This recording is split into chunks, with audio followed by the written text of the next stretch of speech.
What is up? That's because it's hot outside. Stuff like that happens. Was that live? Are we live? Oh, brother.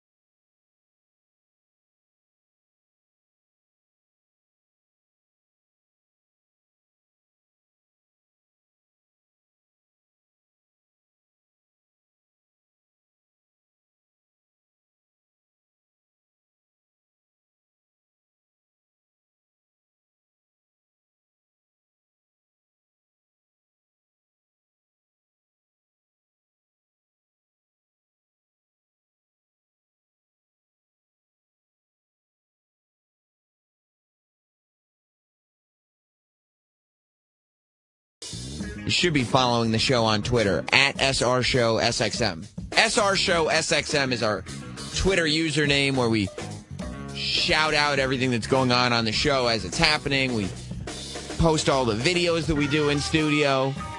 Talk about the guests that are going to be coming in. Ed Burns is in today. Ed Burns, I was watching his new show on TNT, and I was thinking it must be easier for him to just go and do a show like this where he can just be an actor. Because everything he does, he's done so many projects. Not everything, he did Saving Private Ryan and a bunch of movies like that where he was just an actor in it. But so much of what he's done, he's been the writer, director, producer, actor. He just goes out and says, all right, if I'm not getting the movies that I want to do, I'll just make them myself. He's made movies, full movies, on $9,000 and $12,000 budgets. So I was watching him on this show. It's called Public Morals. It's like a 60s cop show in New York. And I was sitting there going, it must be easy for him to do a show like this because he doesn't have to do as much as he usually. He just has to go and act. And then I looked it up.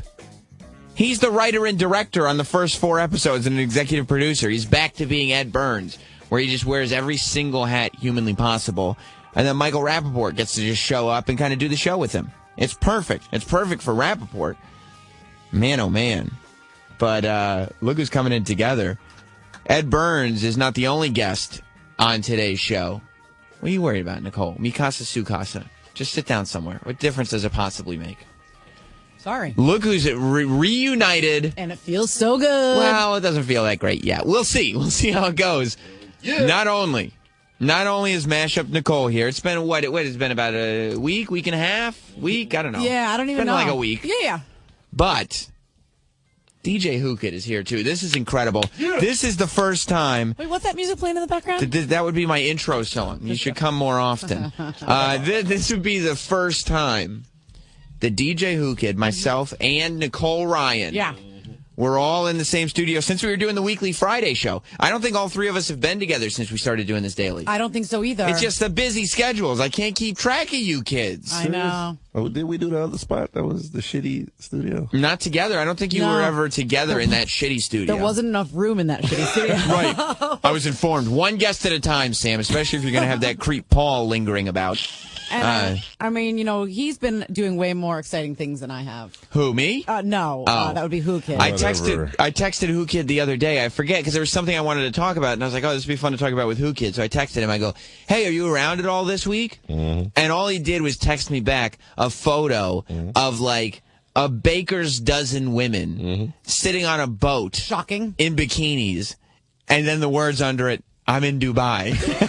I mean, that's where he always is. We always say he's either in Dubai or Massachusetts. Yeah, he's in. There's 3 spots he may be. Right. Dubai, Bahrain, or Providence, Rhode Island. Wait, is that how you say it? Bahrain? Bahrain. Yeah, he says it really good. I learned that from DJ Whoo Kid. Wow. DJ Whoo Kid, the world traveler, has graced us with his presence. We were talking about you the other day because we can't figure out. Of course, you brought Waka Flocka Flame on this show not too long ago, a few months ago, just as he was introducing his presidential campaign. He's not really been terribly media savvy as far as his presidential campaign goes. He has not been great. Well, he's keeping it on the low. Is that right? We're gonna win. I don't. Nobody knowing. I don't know. I don't know if being on the low is the greatest strategy. Wouldn't you maybe want to do the opposite of that? Like let people know what's going on? We got a CIA letter the other day on one of the tours. Okay. I was fucking some bitch in the room, and then they put it in my hotel room by mistake. I thought it was a hotel bill. Yeah. But it was a CIA letter. Was it really? And what did the letter say? Is this like and I've seen Straight Outta Compton, so I know that Right. sometimes there is government interference. Right. I saw the movie. Did you stop the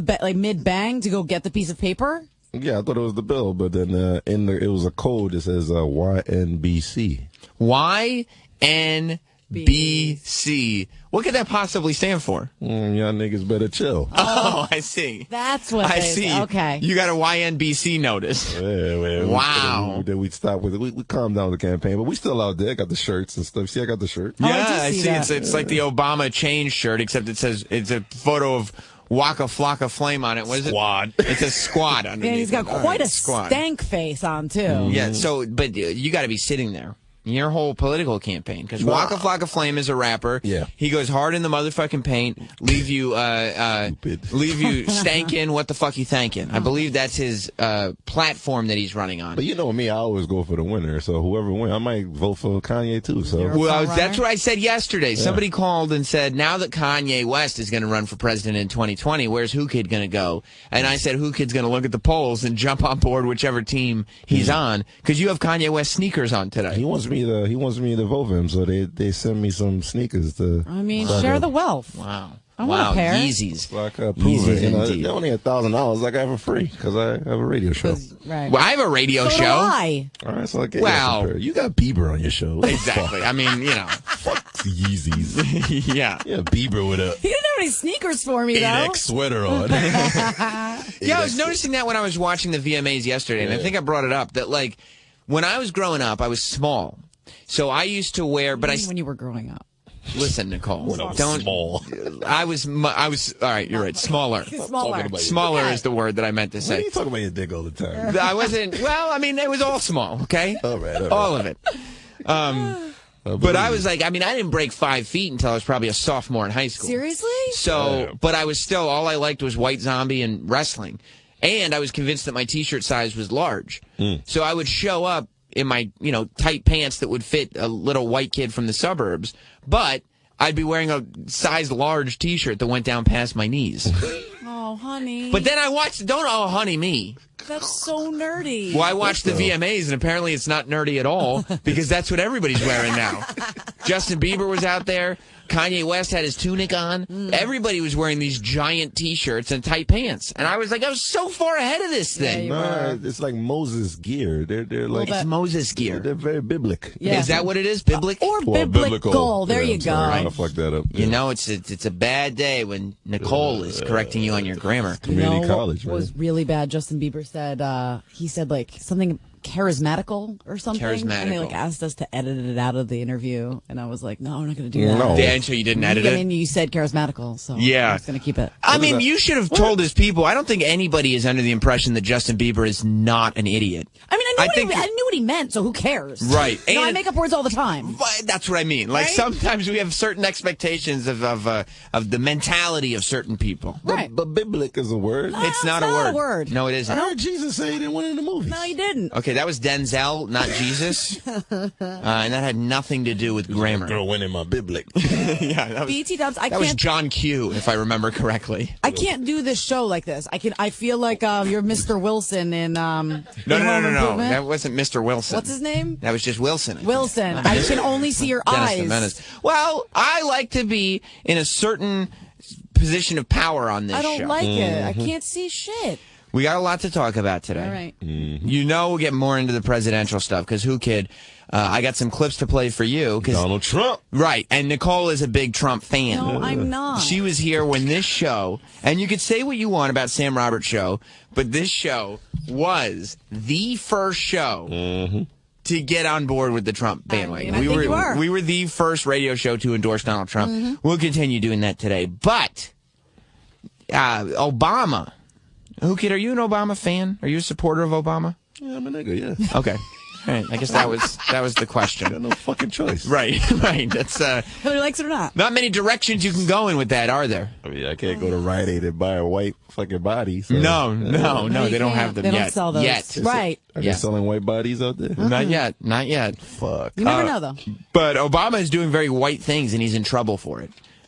So he's going to Alaska. Yeah, Bear Grylls. And first of all, it's Grills, Nicole. Bear Don't Grylls. shout somebody out. Charismatical. Bear Grylls. I love that dude. Barbecuing or something? You don't love him. You don't even know what his name is. My favorite episode is when he went with Zac Efron. It's awesome, that show. Okay, we can pronounce that name just fine. Well, he's hot. So You think he's hot? Yeah, he's hot. You like when he gets naked in the icy waters? I'm into it. I think he's gay. you think so? Well, So that's my opinion. right, it's an opinion, and we're all entitled to have them. I'm sorry. So, first of all, Obama's taken a lot of heat already because people in Ohio, this is how convoluted everything gets. People in Ohio are upset because the tallest mountain in Alaska, I forget what it's called, but it's named after some president. What is it? Mount McKinley. Yes. It's named after President McKinley. William McKinley. Where did you get a geography book from? It was a Nicole versus Streets question a few weeks ago. Oh, so it's named after President McKinley, William McKinley, and it's the tallest mountain there is in America. Obama wants to rename it. Really? He's trying to rename the mountain. That's what he's worried about? Yeah, I think he wants to rename it Denali Why? because I don't know. Sounds cool more name. like a mountain. I don't know why anybody would even it would occur to them. You know what we should rename a mountain. Doesn't he have more important things to worry about in the One world? would think. But as much as you would say that President Obama has more important things to worry about than what the name of a mountain is, now there's this politician in Ohio that's getting all the people of Ohio all fired up, saying Obama is taking a shit on us. I'm paraphrasing. Yeah. But he's saying Obama's taking a shit on us by renaming this mountain. McKinley's our guy. We had the mountain. McKinley's Now he wants to name it Denali, and it's bad for Ohio, is what this guy's saying. So Ohio is in a state of outrage over the fact that Obama wants to rename the mountain. Isn't Denali like an old Jeep? A Denali? Yeah, the Jeep Denali? Absolutely. Obama's like, well, it was the first car I had in high school, so made a lot of sweet, sweet love in that back seat. Always makes me feel good. I thought it would make the people of Alaska feel good. Is there a reason to change the name? What's the reason? He's bored? I think it is a tribute to the people of Alaska. Or maybe he hated President McKinley. Maybe he was like, no, if you're not going to name it Obama, we're not going to name it McKinley. Yeah. That's what he should have done. Fuck that guy. So I was thinking we'd rename the mountain from Mount McKinley to Mount Obama. What does everybody think? Why they call it PCP? All the drugs over there. Let's go to doing it. Perfect idea. Okay. Perfect idea. Yeah, let's go to Josh in Connecticut. What's going on, Josh? Welcome to the Sam Roberts Show. DJ Whoo Kid and Nicole Ryan are both here. What up? How are you? Great, pal. The reason that they changed the name of the mountain is because the people in Alaska already call the mountain Mount Denali, which seems a great one. So they're going. So Obama's going. Look, it's not a mountain in Ohio. Ohio's got LeBron back. Ohio's doing just fine. Let's give the mountain back to the people of Alaska. And Ohio's like, whoa!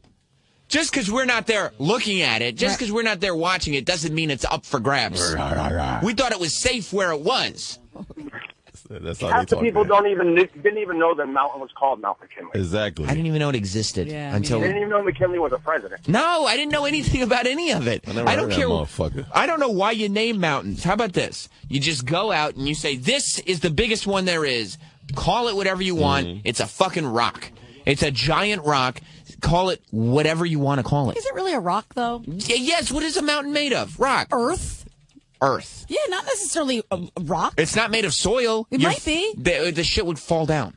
How do you know? It's rock, Nicole. I don't know if all mountains are made of rock. I think you might be wrong. The sodomite in there, you know what I'm saying? What? That's a rock. That's a mineral. It's rocks Sodomite? and it's minerals. If you drove into a mountain, what would happen? I mean, you'd probably die. Why is that? Well, because your car would crash. And then Now, have you ever drove into dirt? It doesn't crash. It goes right through it. Dirt can still be hard. I'm not having this argument with you. They didn't. What is somebody packing the mountain? Yes, it could be still hard. No, it is rock. Everybody knows that. A mountain is made of rock. Whatever. Let's go to Tom in Massachusetts. What's going on, Tom? Not much, Sam. Yeah, I just want to clarify a few things for you guys. The mountain was always called Denali. That's what it was always known as until it was changed after President McKinley and named after him. So I think what Obama's doing. And yeah, but you know what? All these people in Ohio won't admit that. Apparently, Denali is not just a mountain in Alaska. Anybody get that joke? Stupid. It's like the Nile is not just a you got that? river in Egypt? Yeah, we got it. Denali is not just a mountain in Alaska. Yeah. God. You hear that, Tom? You get it? But fucking heard it. see what he did there? He did. All right, everybody got it? Okay. Now, Tom, you seem like an expert. A mountain made of rock, correct? Yes. Of course. It's foolish to say I anything thought else. someone was Sodomite. Stop saying that. What is sodomite? Well, a sodomite is a person who performs sodomy. However, I think it is also a mineral. It is a mineral. Right, Are right. you a sodomite? Who Kid's definitely a sodomite. Yeah, who gets made of sodomite? Oh, my dick is rock hard. Sit next to Nicole. That's right. That's right. Sodomite in my pants. I feel like we all came around on that one. Yeah. That was terrific. Yeah. Let's go to Bobby in Bobby in Florida. What's up, Bobby? What's up, Sammy the Snake? That's right. Okay, so, Nicole, Yeah. if you go to the beach Right. and you put sand in between your hands, what does it look like if you look really close? It's like sparkly, right? A bunch of little tiny rocks. Yeah. That's all it is. Tiny rocks. Rocks, Okay. Nicole. Which Rocks. is a Sparkly rock. ones. Yeah. So, y'all have a good one. I'm out. That's the sodomite that you're seeing, Nicole. That's the sparkle. It's like He's saying that this is rock is the angelic. earth is rock. Everything is rock. Okay, I got it. But Sam Roberts' show is so educational. So happy I showed up today. When was Who the the last time fuck you thought tasted a a rock? mountain is made of dirt? I don't think it's that crazy. by It's the way. insane. No, it's not. You know what that would be? A hill. Well, a large hill would be a mountain. Incorrect. Incorrect. In my world, it is. Again. It would literally, it would fall apart. If Okay, you how did, about right? this, Nicole? Yeah. When you were in Central Park having sex with a person on your first date with him. Lovely. Matt's listening right now. Well, you remember that, right? Yeah. Yeah. When you were having sex on, what did you have sex on? A pile of dirt or? A rock. It was a rock. That's right. Yeah, but that wasn't a mountain. It was just a little rock. Right. Got your rocks off. Huh? That's right. That's right, DJ Whoo Kid. Yipes. So now, Obama's dealing with all this, right? Oh, good. We have a geologist on the phone. Oh, perfect. Brandon in Montana. Welcome to Sam Roberts Show. A sodomist. I hate to tell Mr. Whoo Kid there, but sodomite is not a rock.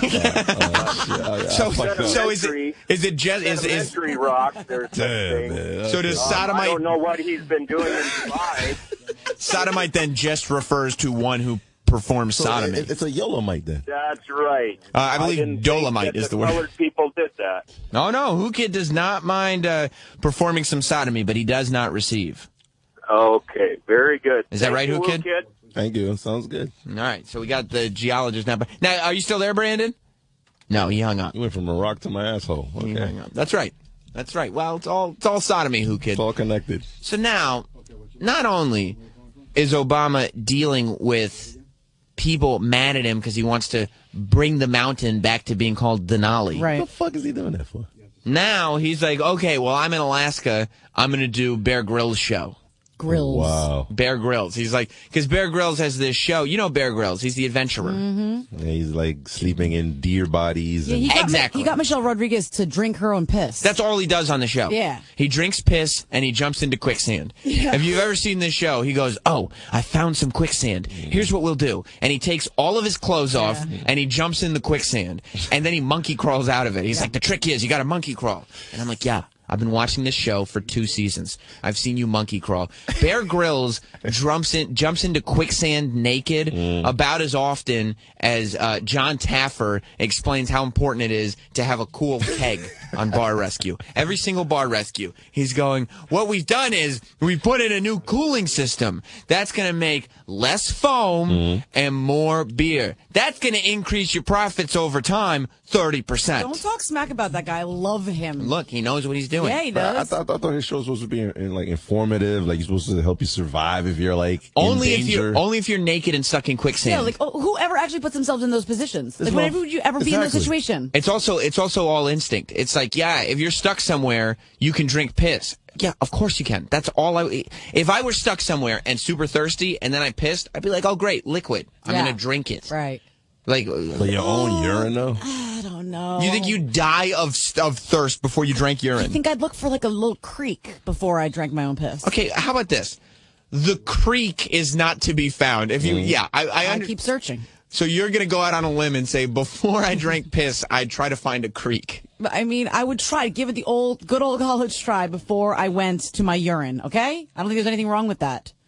No. Paul has something to say. He's raising his hand like he's in the back of the classroom. What's the up, Paul? longer you wait and you look, the more dehydrated you get, which means the darker your urine would be. And I think you don't want dark urine. Right, it gets more tangy, doesn't it? Brown. Yeah. Brown urine? That's what you'd have to do. While you're searching for your little stream or wherever it is, the creek that you're looking for, because for some reason you're lost in a place where there's creeks abound. There might be.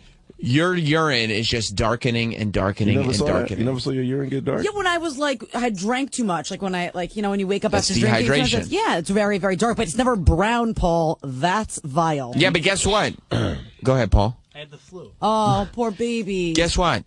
You get even more dehydrated from a night of drinking when you're dying of starvation in the jungle. True story. True story. So, if you're in the desert, though, you can pretty much be secure that you're not going to find a creek. Oh, you can find a cactus. Isn't there water in a cactus?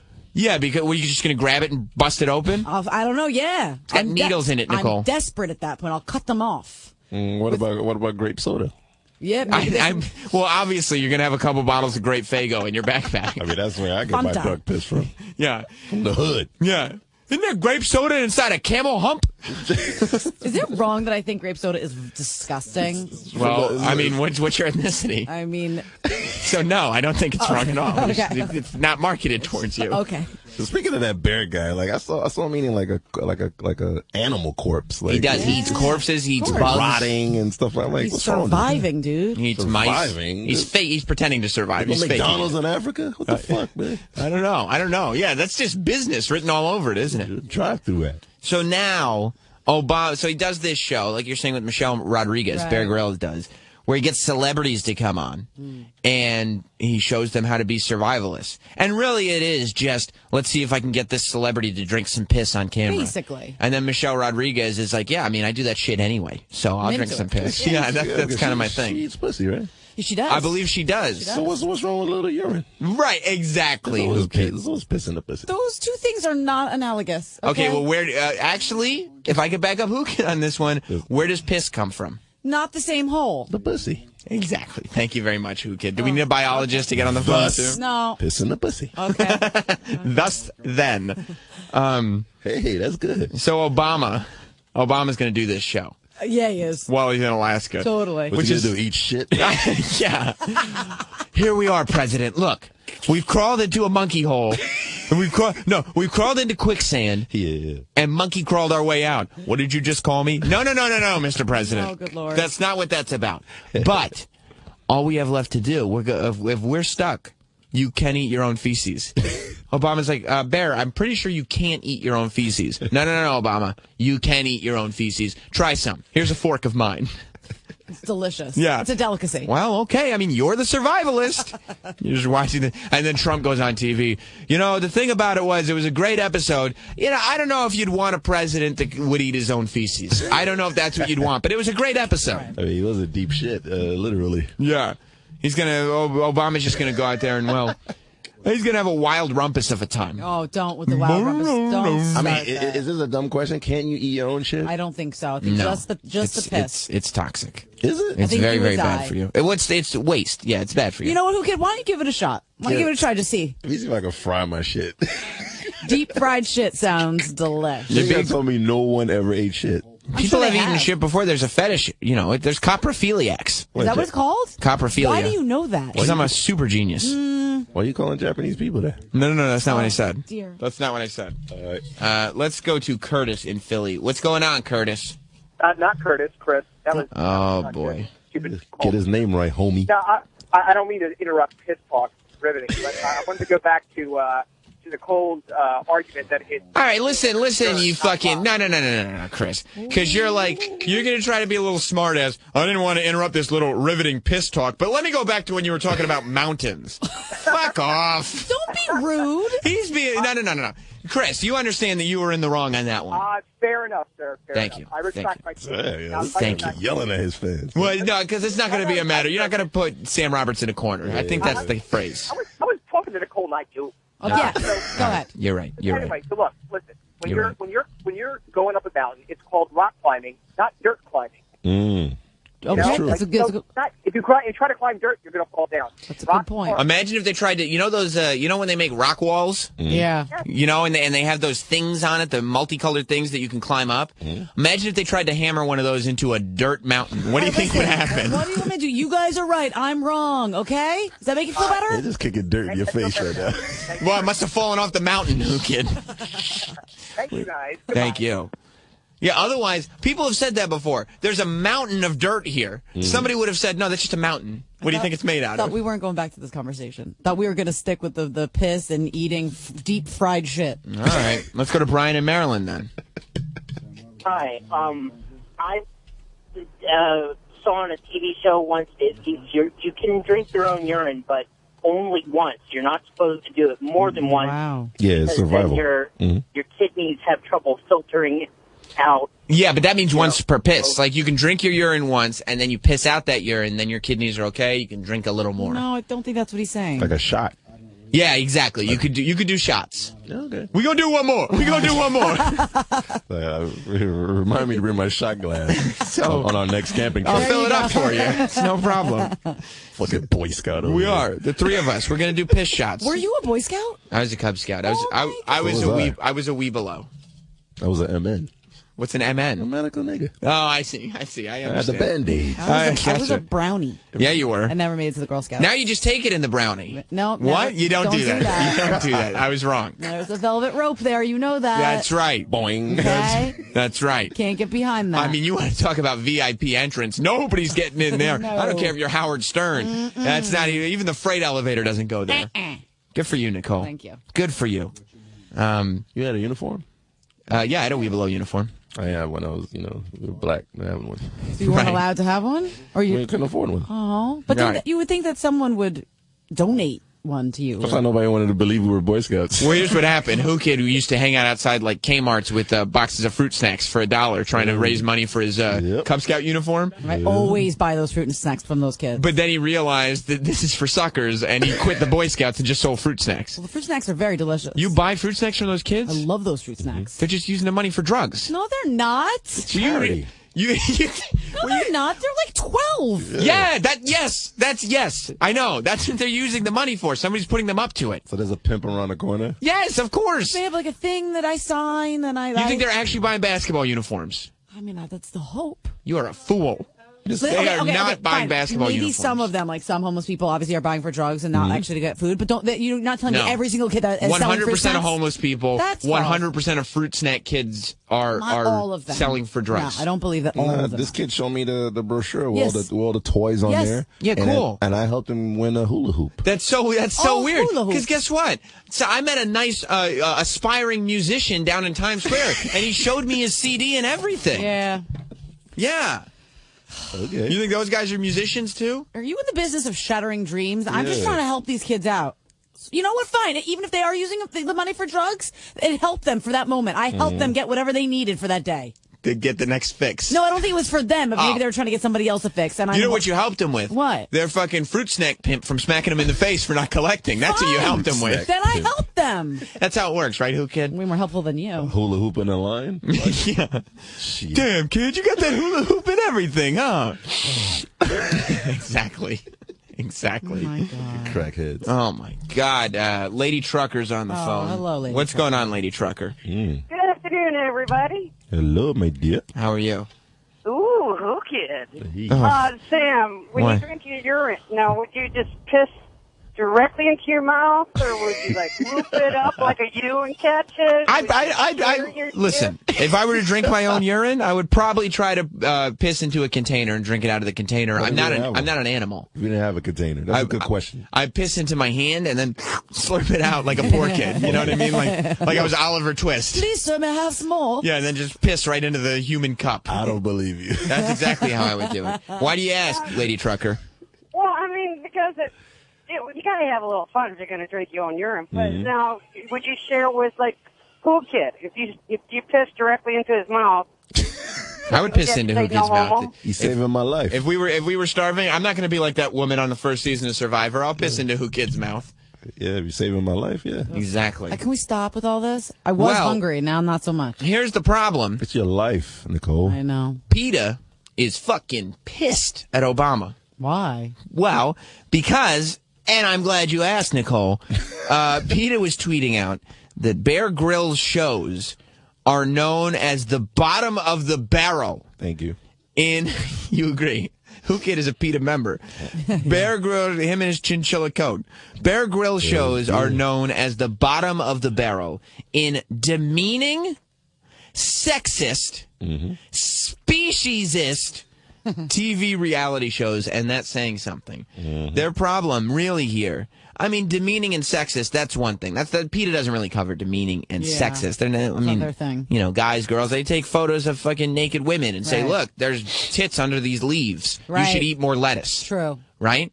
They'll put, Whoo Kid, they will put a piece of cabbage on a vagina and say you should be a vegetarian.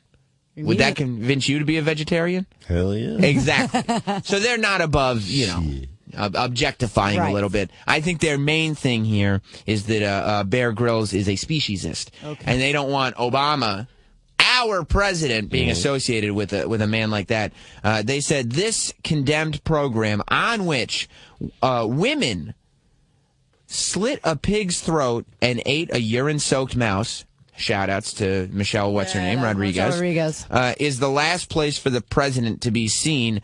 There are far better ways to get the message out about global climate change than by appearing on this disgusting show. It is an interesting cameo spot. I mean, here's why it's a bad cameo spot. Not that many, nobody watches that show. It's on NBC. Nobody watches NBC. Like, nobody's paying attention to Bear Grylls anymore.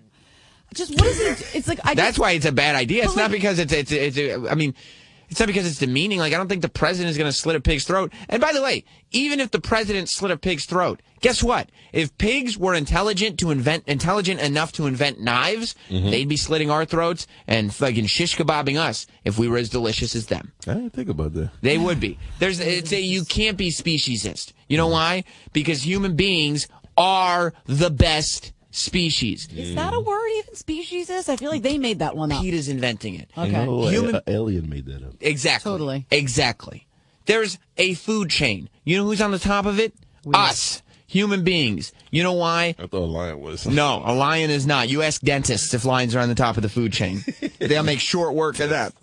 Because human beings were able to create tools. Right. Tools to kill even animals that are stronger than us. A rock? Right, a rock. Can you tell her not dirt? Not dirt. Not dirt. Yeah, you throw a dirt ball at a lion, you watch what happens. It's over, right? You're just going to make him upset. But I wouldn't make it. If you get a rock and a slingshot and you hit that motherfucker right between the eyes, boom. See ya. And why is that? These dumb animals, none of them were even smart enough to come up with a slingshot. Well, you don't have to be a dick. They're not dumb. They're extremely stupid compared to humans. Maybe comparatively speaking, but they're very kind. They're not kind. They have no emotion. They're stupid. That's not true. How do you know that an animal doesn't have emotion? We've had this argument before. And I had a smart turkey in Haiti one time. You did? Was it like your pet? I mean, we put jeans on it. You did? You put jeans on your turkey. I mean, you never took jeans off a Ken and put it on a bird? I want you to know something, DJ Whoo Kid. And you know, I'm very fond of you. You're coming off very ignorant right now. Nobody never took Ken's pants off and put it on their animal? No. I took them off and did other things. Yeah, that's right. You know, you're a little girl and you're so excited. I remember being a little girl. Yeah, I do. Playing with Barbie Ken, making them do it. Yeah, just rubbing their eunuch pelvises together.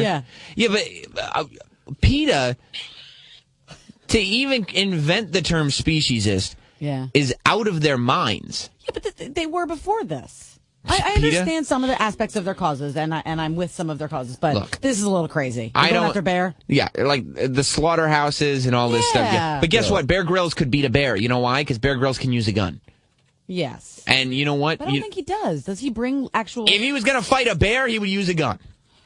I feel like he does more caveman stuff. Like he brings more just like a knife. Because bears are not attacking him. But I think all of it is a setup. Come on, he slept. It's a complete setup. In a camel's hump in one episode. Do you think it was a real camel? He slept in a camel. How? Did he Like- kill it? And like- then... They obviously Like killed Luke the on camel. Hoth. Yeah. Like he did to the Tauntaun. I don't You know what I'm talking about, Whoo What the Kid? fuck are you talking He about? slept in a camel. Like he went in the camel You ever and seen- stayed in it. Like Wait, a dead in Star camel. Wars? Okay, was it dead? A dead camel? No, the camel was alive and just said, please open up my stomach and insides and please sleep inside me. Did he do it to keep warm? I don't understand this. He's a survivalist, Nicole. It's the same thing Luke Skywalker did on Hoth.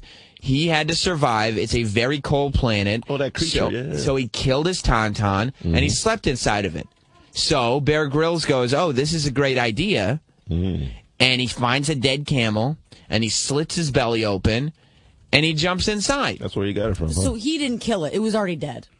If it He wa- just utilized his dead body. So they say. So they say, yeah. Like, look, we need a dead camel for the show. See, look, I see an alive camel over there. Let's see what we I don't can want do. to watch it. I don't want Paul. Turn it off. Turn it off. Nicole, Paul, don't turn doesn't that animal look like it was just staged? Like it was just like put there? It was absolutely staged. I It believe had that. to be. I believe that show is very much staged. You guys are just And jealous. I'm going to tell you this: if a bear came and attacked Bear Grylls, one of his producers would pull out a fucking rifle and make short work of him. And that's why it's okay to be speciesist, because none of these other species could. Where's that noise? Get down and get it back up. Oh, Chris the teacher's on the phone. Obviously, up? obviously helping his children. What's up, Chris the teacher? Oh, sorry about that. How's everybody doing? We're a little hard on Nicole. She's probably taking the breakup that her and I had a little hard.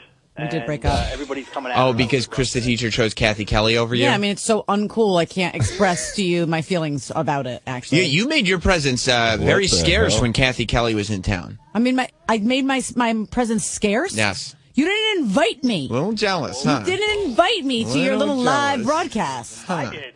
You were going to be my +1. I know, but I hate wrestling, so I mean, that's probably why I wasn't invited. Hate wrestling and hate cute girls in tight dresses. I don't hate, I just get jealous. Yes, you do.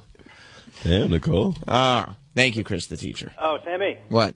I'm going back to work tomorrow, and guess who got scheduled from 12 to 2 with class? Oh, you. You did. Yeah, so you'll hear from me on the Jewish holidays. You know what you're going to have to do? You know what you might have to do? Live broadcast from my classroom. I was thinking come down with a little sickness again.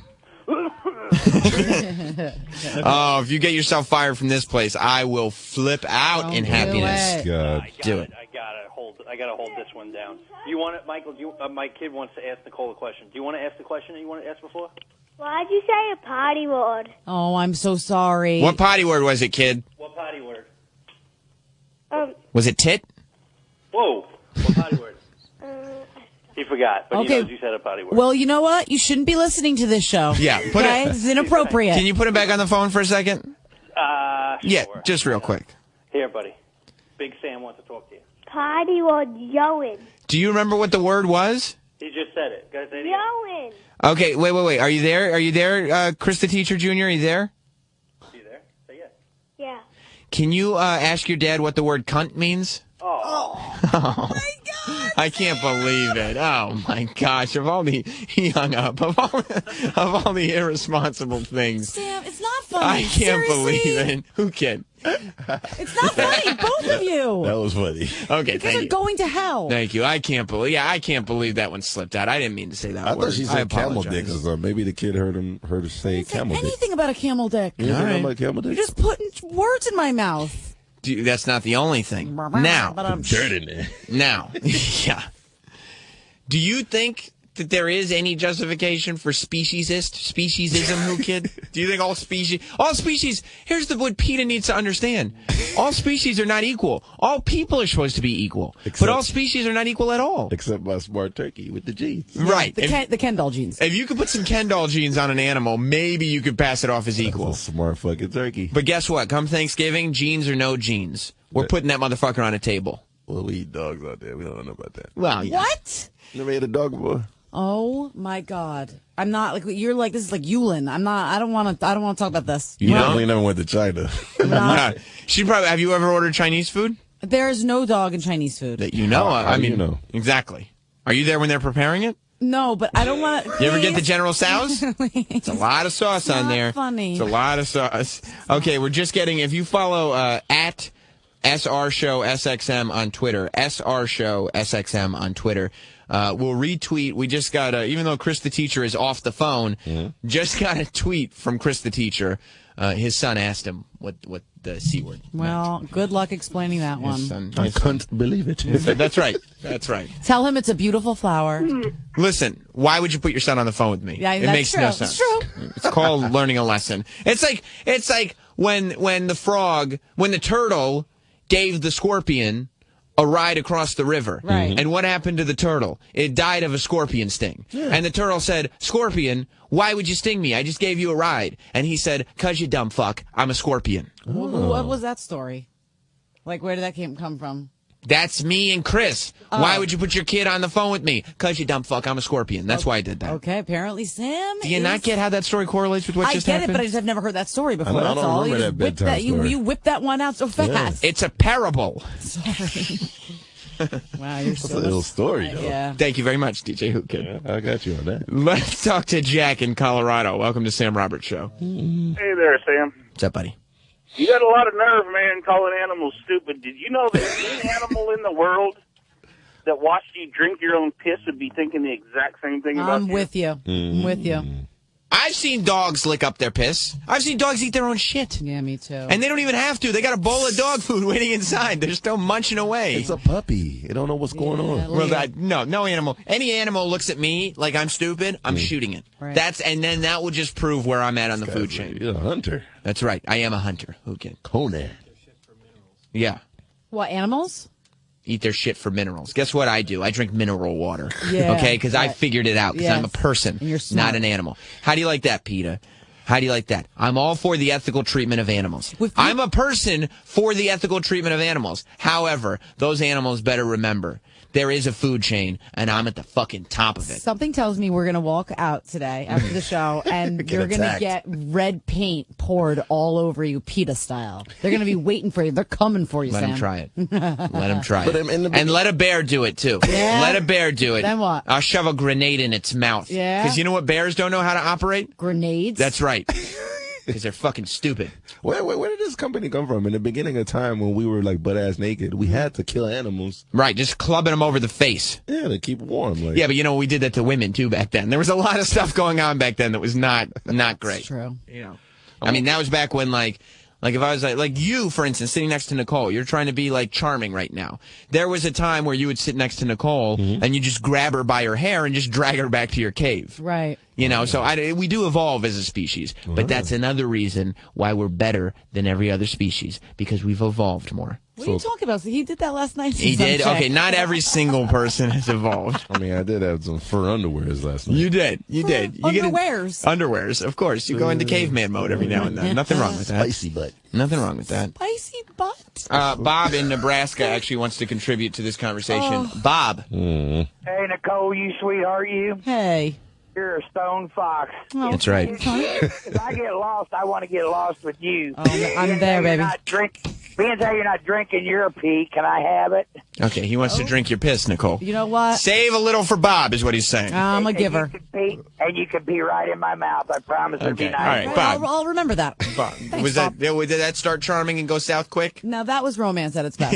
It was. For you, that's sweet talk. Yes. That's very, Bob, very nice. thank you. You made my day. Well, listen, I want to get into this Trump stuff. We got Edward Burns coming in here. I mean, don't call him Edward Burns. It's Eddie Burns. Eddie Burns is coming in. What's up, Eddie? Eddie from the island. He's coming by.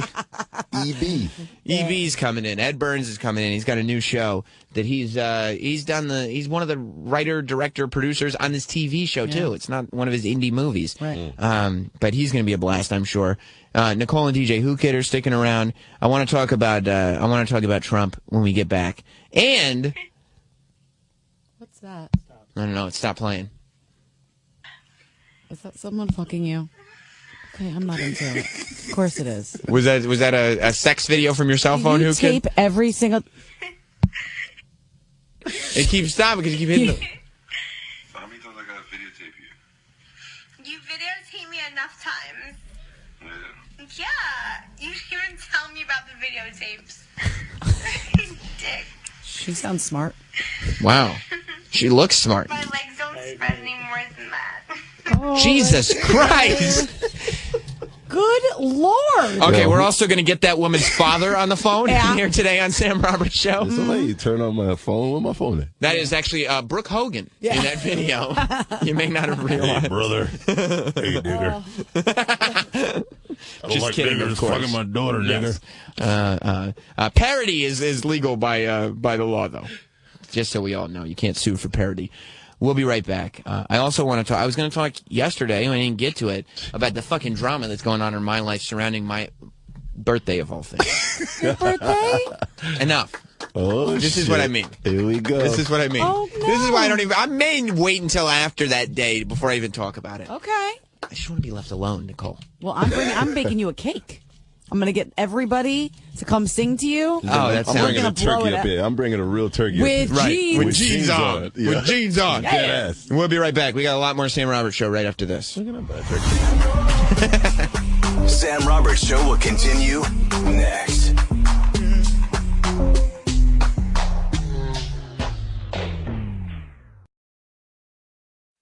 Sam Roberts Show is back right now.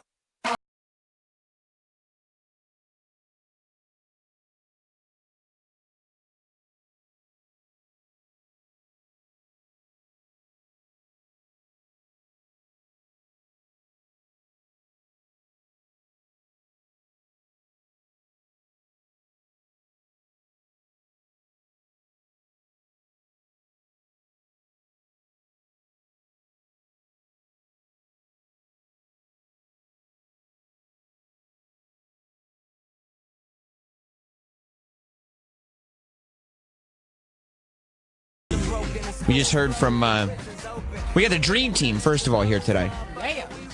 Nicole Ryan, DJ Whoo Kid, and yours truly. There is nothing better than this trio. I'm telling you that right now. The Yeezys? With the Yeezys. Okay. With the Yeezys. Are we the Yeezys? No, the shoes. They're called Yeezys. Got it. Nicole's husband. Hey, yes, Nicole is just so pop. I'll tell you. Nicole is married, but she's never let that stop her before. Her husband texted her during the break. Yeah. And even though I mentioned while the show was on what Nicole had said last week or 2 weeks ago, that she at one point, after one date, a long time ago, had sex with a man on a rock in Central Park. It was awesome. After a single date. Her husband texted her angry that she didn't realize that a mountain was made from rock. He didn't bother him that she was fucking a guy on a rock. Yeah, it bothered him that he didn't want her to come off as dumb. Yep. So, I guess we all have our priorities, right? I mean, and that's good. You guys match. Absolutely. It's great. I'm glad that he's kind of focused on the right things. The important stuff. Well, he doesn't want you to be humiliated or anything like that. No. Of course not. Of course. The melodic sounds of Kanye West bringing us back from break. Running for president now in 2020. Oh, boy. And I'm telling you, Donald Trump has completely changed the landscape of politics altogether. The only reason Kanye is saying, and he said it seriously. Did you watch the VMAs, Nicole? A little bit of them, yes. Did you watch him, DJ Whoo Kid? Yeah, when he said that bullshit. Yeah. Right. But he wasn't joking. He was saying it like, no, I'm running for president. But he also said he's high on drugs, too. Well, yeah, he did at the time say that, yeah, I smoked a little something. I took the edge off. Is that how he sounds, Sam? I rolled a little something. Yeah. We the millennials.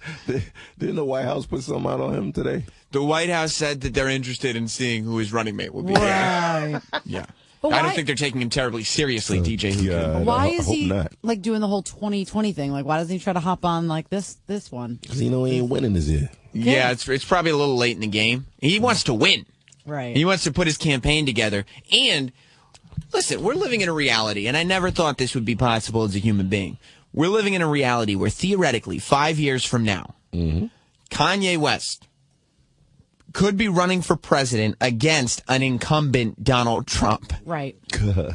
As Donald Trump could theoretically, it's a stretch, it's a big stretch, but theoretically, he could have to fight to get a second term against Kanye West. Once Donald Trump is a serious contender for president, all bets are off. Celebrities are just allowed to join now. Mm-hmm. That's what's happened. Theoretically. And that's why and he is a serious contender. He's ahead in all these polls, and he's influencing all the Republicans. What do you want to bet that he just last minute drops out? Trump? Yeah. Why would he at this point? Who cares? Even if he's like ahead in the polls. What do you want to bet that this last minute he's like, nah, I don't really feel like it? You're talking about possibly the biggest ego in the history of this country. Right. He probably planned on dropping out to get the publicity. Yeah. He'd be like, psychic duties. Exactly. But he didn't think he was going to win, is the thing. He was like, before I really lose, I got to drop out. And then he's like, wait a minute. I could win? I think I'm going to stick around for a while. Let's do this. That's what the thing is. The plan, I'm sure, was to leave before he lost. But now there's no sign of losing in progress. Honey, he's going to lose. That's not what the polls say, honey. Yeah, but I feel like the polls aren't always right. It's kind of like the critics aren't always right. Like, critics say, nasty things about movies, and then, you see numbers. The polls are the opposite of the critics. The polls are actually the people being polled. It's not like that. I'm not talking about the Polish people. They're not going to polls and saying, "Hey, what do you guys think of Donald Trump?" They're polling human beings. Hey, that's a bigger word. That's right. Polls. Don't say that. That's their N-word. They're polling human beings, and they're all being like, "No, we're going to vote for Trump." So you're actually comfortable with Donald Trump being president of the United States? You're comfortable with that? Comfortable? I might as well be on a down pillow. That's how comfortable I am. Wow. Okay? I have never been so comfortable. Go to sleep, nigga. That's right. That's right. My favorite part, I don't know, over the past couple of days, he's been doing a couple of things. I guess this was over the weekend, so let me play this for you. Sarah Palin apparently has a show. Oh, God. Did you know that she's still on doing something? The chicken driller. The what? Remember she was drilling chickens somewhere in Alaska or some shit? I think she was drilling for oil. I don't know if she was drilling chickens. Well, she was talking somewhere, and then behind her, somebody was like... Drilling a chicken? Drilling a chicken is a... I don't know. I mean, it's possible. Look it up, Paul. Look up Sarah Palin drilling chickens. I'll take your word for it. She was running when they were during the running nonsense, and then she was doing some shit, and then in the back they were killing animals. Okay. I don't know if it might have been a different method than drilling. No, the dude had the chicken and was putting it in the machine yo. I don't know about that. So, all right, remember I said it. All right. She's now a journalist. She's a media journalist. Right. Oh, really? So, yes. So says she. Paul, what did you find there? Here we go. See, and it's a turkey. All right, let's tweet it at SR Show SXM, and Sarah Palin is there. I remember this. You are right. I apologize, Whoo Kid. You're right. I remember this. I'm the one that had the turkey with the jeans. There's no way I'm not going to forget this turkey killing shit. You are a turkey advocate. Everybody knows that by now. Gobble, gobble these nuts. That's right. I'm not a chicken. You're a turkey. Gobble. We'll tweet that video out at SR Show SXM so we can all prove DJ Whoo Kid right. Yeah, you were right. But she works for a big network, actually. What one? One America News. BET. Never heard of it. You've never heard of One America News? Nope. Who Kid? What do you think people watch more of, BET or One America News? One America News. Okay. Well, I guess that's not saying much for One America News anyway. I don't watch any news outlets. I watched this Palin Trump interview the whole way through. She had a solid 10 with him. She went from being possibly the most famous woman in America at one point. Right. When she was running for vice president, she was probably the most famous woman in America. Thanks to Tina Fey. She's now, all right, let's relax with that. Sorry. She's now, it was probably thanks to Katie Couric. Was she the stupidest? That's what it was. Yeah, she was the stupidest woman in America. Now, this former beauty queen is hosting her own news show on One America News. It looks to me like a YouTube network or something. Like, hey, you want to host a show on our channel? Right. So she gets an interview with Trump. She gets 10 minutes. 10 minutes with the guy. Did she slay it? She might as well have been saying, Donald, thank you for joining us here. I wanted to know, would you like a blowjob now or later? She just was all up on his shit. She put lip gloss on before he got there, and she was right. Now, would you like me to use some kind of lube? I'll work the shaft while I use the mouth. What do you need from me, Donald? Listen to this. Listen to a little bit of it. This is Sarah Palin asking Donald Trump the really hard-hitting questions. More about the campaign trail. You're seeing some idiots in the press, and they're misrepresenting your exchange like the other day with the... Already, like, she's starting out being like, you know the people who criticize you? They're idiots. Idiots. I like you, Donald. Oh, that accent never gets old either. No, exactly. Ass kissing. Exactly, Whoo Kid. She's got a tongue in there by now. Yeah, for sure. That's right. That's exactly right. More about the campaign trail. You're seeing some idiots in the press, and they're misrepresenting your exchange like the other day with the political activist, the father of the Clinton staffer, Univision's Jorge Ramos, and you schooled that radical activist, and it was a right... Jorge Ramos was of course, this guy. Trump has a question about immigration. Your immigration plan. Okay, who's next? Yeah, please. Trump, I have a question. Excuse me, sit down. You weren't called. Sit down. Sit down. Sit down. Sit down. Go ahead. I have the right to ask a question. No, you don't. You haven't been called. I have the right to ask a question. Go back to Univision. No, He had him removed, right? Oh, yeah, he Go did. ahead. Sit down. So that's what he's talking about. And Sarah Palin's like, this idiot wanted to ask you a question at a press conference. What the nerve of some of these guys? Am I right, Donald? Right thing to do, because I don't think he's going to pull that again. Where'd you get your guts for that kind of necessary confrontation? Oh, my God. Necessary. That's the question. Necessary. Hey, remember that thing that you did wonderfully? How'd you pull that off? She's the dumbest bitch ever. Here, let me open a little wider, Donald. The question was, where'd you get the guts to kick out the guy from to have your armed security guys kick out the guy from Univision? Where'd you get the guts, Donald? Dumb bitch alert. Well, you know, the press was very good to me on that one because he was totally out of line. He was screaming and ranting and raving. And I actually said, who is this guy? And then I figured it out.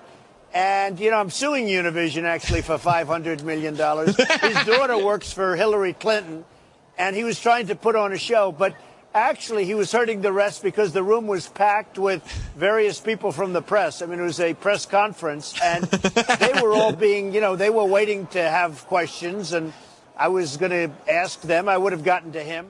You know, Sarah, I have to tell you, this may be the best interview I've ever done. Your questions are so on point. Getting them votes, huh? He was in there ranting and raving. He was there to ask a question. He goes, you know, I'm glad you asked that, Sarah. There's a lot of other people in there. It was packed with press at a press conference. It was a packed with press. It was a press conference. I mean, did you wash your face with soap or what? Oh, my God. That was what kind of question was that? That was the same delivery as, I think this is the clip. I knew it was going to be a big crowd because I get big crowds. I get ratings. They call me the ratings machine.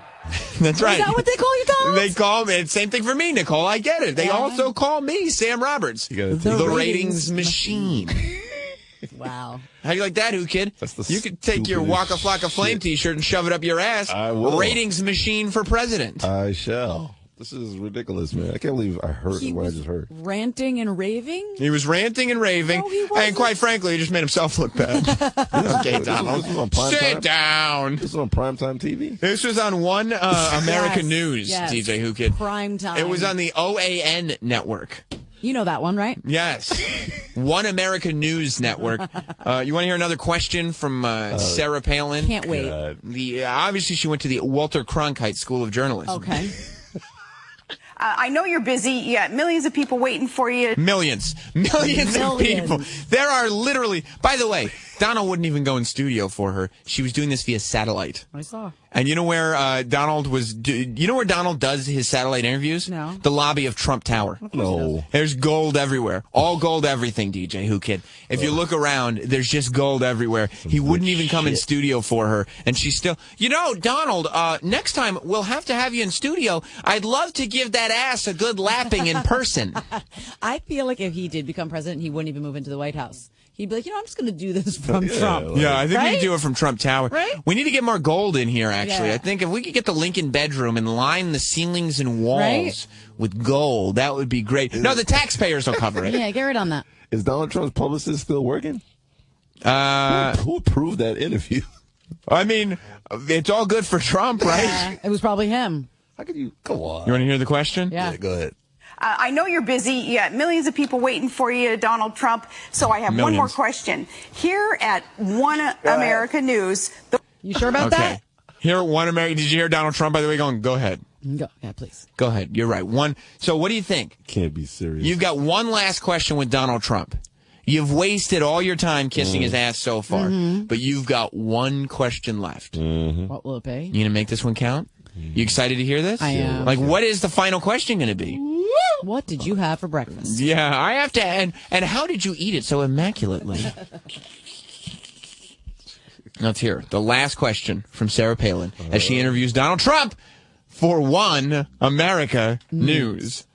I know you're busy. You got millions of people waiting for you, Donald Trump. So I have one more question. Here at One America News, Go ahead. the War Room here at this network, they're looking at a poll, and you're leading at, about 41%, and you never dog it. So what is next? Because we know that you're going to keep rolling down the trail. Oh, my Lord. I want to kill myself. First of all, Can that be serious? She forgot what network she used. She couldn't really get out where she worked. What do you mean? You don't think she hangs out in the war room of One American Network, which is just a closet with a green screen? What's next for you, Mr. Donald Trump? And she had, as all the polls that I've seen, Donald Trump is way ahead. Not 40% ahead. Around 41%, she Around said. 41%. Okay? Around. Somewhere around there. I've become a bit of a journalist since I've left politics. She is stupid. Well, I am, and I'm having a lot of fun. I'm going to Massachusetts tonight. I'm going to Iowa again very soon. We had some tremendous evenings in Iowa and New Hampshire. I'm going next week again, and it's been amazing. You know, Sarah, great questions. I can't disagree with anything you're saying right now. Having a lot of fun. Yeah, I'm having a lot of fun doing this. Like, it's a lark. I'm running for president. It's just a lark. Some of my rich friends bet me to do it. What did anybody get from this interview? Nothing. Nothing. They deserve each other, actually. Right. And Sarah Palin. Unbelievable. Remember when Sarah Palin couldn't say what newspaper she reads?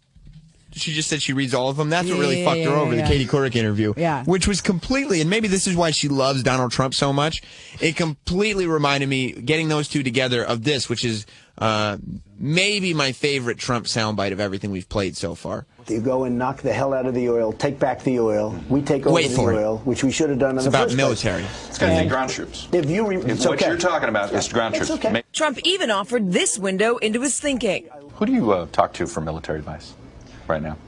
Well, I watch the shows. He watches the shows, Nicole. The shows. Well, he watches the shows. That's like my dad. The next president. Sam. This is the next president, right? Well, I watch the shows. I know what's going on. Yeah, I'm informed. I watch the shows. Donald Trump really stripping away that ignorant uncle reputation that he's getting. El Presidente. Uncle Don, why do you think you know everything? I watch the shows. Well, I watch the shows. I watch the O'Reillys, that bimbo Megan, whatever her name is. I watch her. I watch the shows. They come on in the afternoon. I take a look at my stories, and then at the nighttime I watch the shows to find out what's going on. I'm all set. Yeah, I get my entertainment from my stories, and then I turn the shows on. Okay, he's not an old Jewish man. He is all a bit. All of a sudden, he turned into an old Jewish man. The shows. I don't know, man. I think in the next couple of years, a bus driver and a president, they're going to be equal. Let's go to, bus driver. You know, I was inspired by Donald Trump. I've been driving this bus for 30 years. But I'm going to tell you something. The bus route goes in the morning, which gives me plenty of time at night to watch my shows. So, shows. I watch the shows, and I watch, the Fagula, Anderson, whatever his name is. Fagula. And I think maybe Don Lemons. I think he might also as well. But I watch the shows, and it lets me know what's going on. And I think I got some pretty good ideas. I've been driving this bus. I know how to get the kids in line, throw them a beating every now and then. But I think maybe you throw Congress a beating every now and then. Vote for me, Louis, the bus driver. What? You hear the bus take off. And the great thing is, we don't need, I saved the taxpayers a bunch of dollars. We don't need Air Force One. When that bus pass, I'll take the bus, yeah. Oh, my goodness. I'll take the bus. Back of the bus for you. You know what I mean? Let's go to Czech in North Carolina. Hey, your boy can't hear, Sam. What's up, Chuck? I wanted to let you know, man, when they said 41%, that don't mean he's ahead by 41%. He got 41% of the people polled. That means the rest of them are splitting the amount less. Chuck, what does a guy like you think of the Sarah Palin-Donald Trump interview? Well, I tell you, Sam, Sarah Palin, I always thought she was kind of hot. Yeah? Well, she reminded me of years ago, the damn porn stars would like come into the office and sit on the desk like a secretary and let their hair down and then blow the guy behind the vest. Perfect. You know? Maybe that's how she got her job at. Thanks, Chuck. Hey, it wouldn't surprise me, but maybe that's how she got her job at One American News. Hey, you gotta do what you gotta do. But You do. I think Trump will win. I'm with you, Chuck. Chuck, you and I, you got North Carolina, I got New York. We got this thing on lock right now. Not only I said that Trump clip was my favorite thing so far, but that's because I haven't played for you guys what he said yesterday about Anthony Weiner. Oh, no. We all remember Anthony Weiner, right? Couldn't forget him. So Anthony Weiner's wife is, of course, one of the big Hillary Clinton aides. Like, she's one of Hillary Clinton's top people. Like, she goes with her everywhere. Right. So Donald Trump decided to do a little material. He got up on stage at one of his rallies. I don't know where he was, but he was at one of his rallies, and he started going off on Anthony Weiner. Oh, no. We remember Anthony Weiner is the guy who sent pictures of his dick on Twitter. Yes. Come on, Weiner. Who could forget that? Am I right? Forget that. Well, how do you forget? Well, Donald Trump certainly didn't forget, and he wanted to remind everybody. Here's Donald Trump on Anthony Weiner. So Uma now is one of the people that it all sort of came through Uma. Who is Uma married to?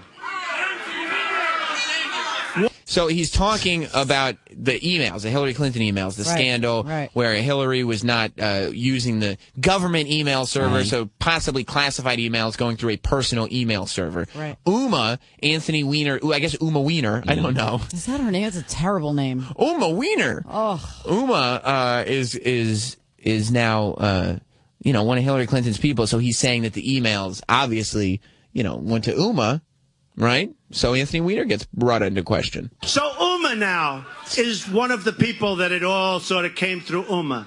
Who is Uma married to? One of the great sleazebags of our time. Anthony Weiner. Did you know that? Did you know that? I'm just giving facts. Did you know? Did you know? Like Donald Trump calling somebody else one of the great sleazebags of our time. Who even says sleazebag? Especially one of the great. Yeah, one of the great sleazebags. Donald Trump has honestly made me rethink the way I talk to people. You wait until the next time I get into a verbal altercation with somebody, the words that come out of my mouth. Sleazebag. There's a whole long list, and he's one of the greats. I'll tell you this. The thing about Anthony Weiner, he's one of the great sleazebags of all time. Oh, my God. Because when you're saying it, Anthony Weiner goes, one of the great, and Anthony goes, oh, I can't wait to hear this. Sleazebags. Oh, man. She's married to Anthony Weiner. You know, the little bing, bing, bing. No. He's reminding the people. I love you very much. So Uma is getting classified secrets. She's married to Anthony Weiner, who's a perv. He is. He is. I mean, come on, Donald. You never shot a dick pic to your woman. No, that's ridiculous, Nicole. Of course I didn't. Let me tell you something. It'd be a great picture if I did. It'd be a terrific picture. And let me tell you, I think she'd love it. It may be enough to impregnate her, but I've never done it. Don't send it to me, man. and then he goes, well, he is a perv. I don't know why is everybody acting so outraged. He's one of the great sleazebags and a huge perv. Total perv. Oh my!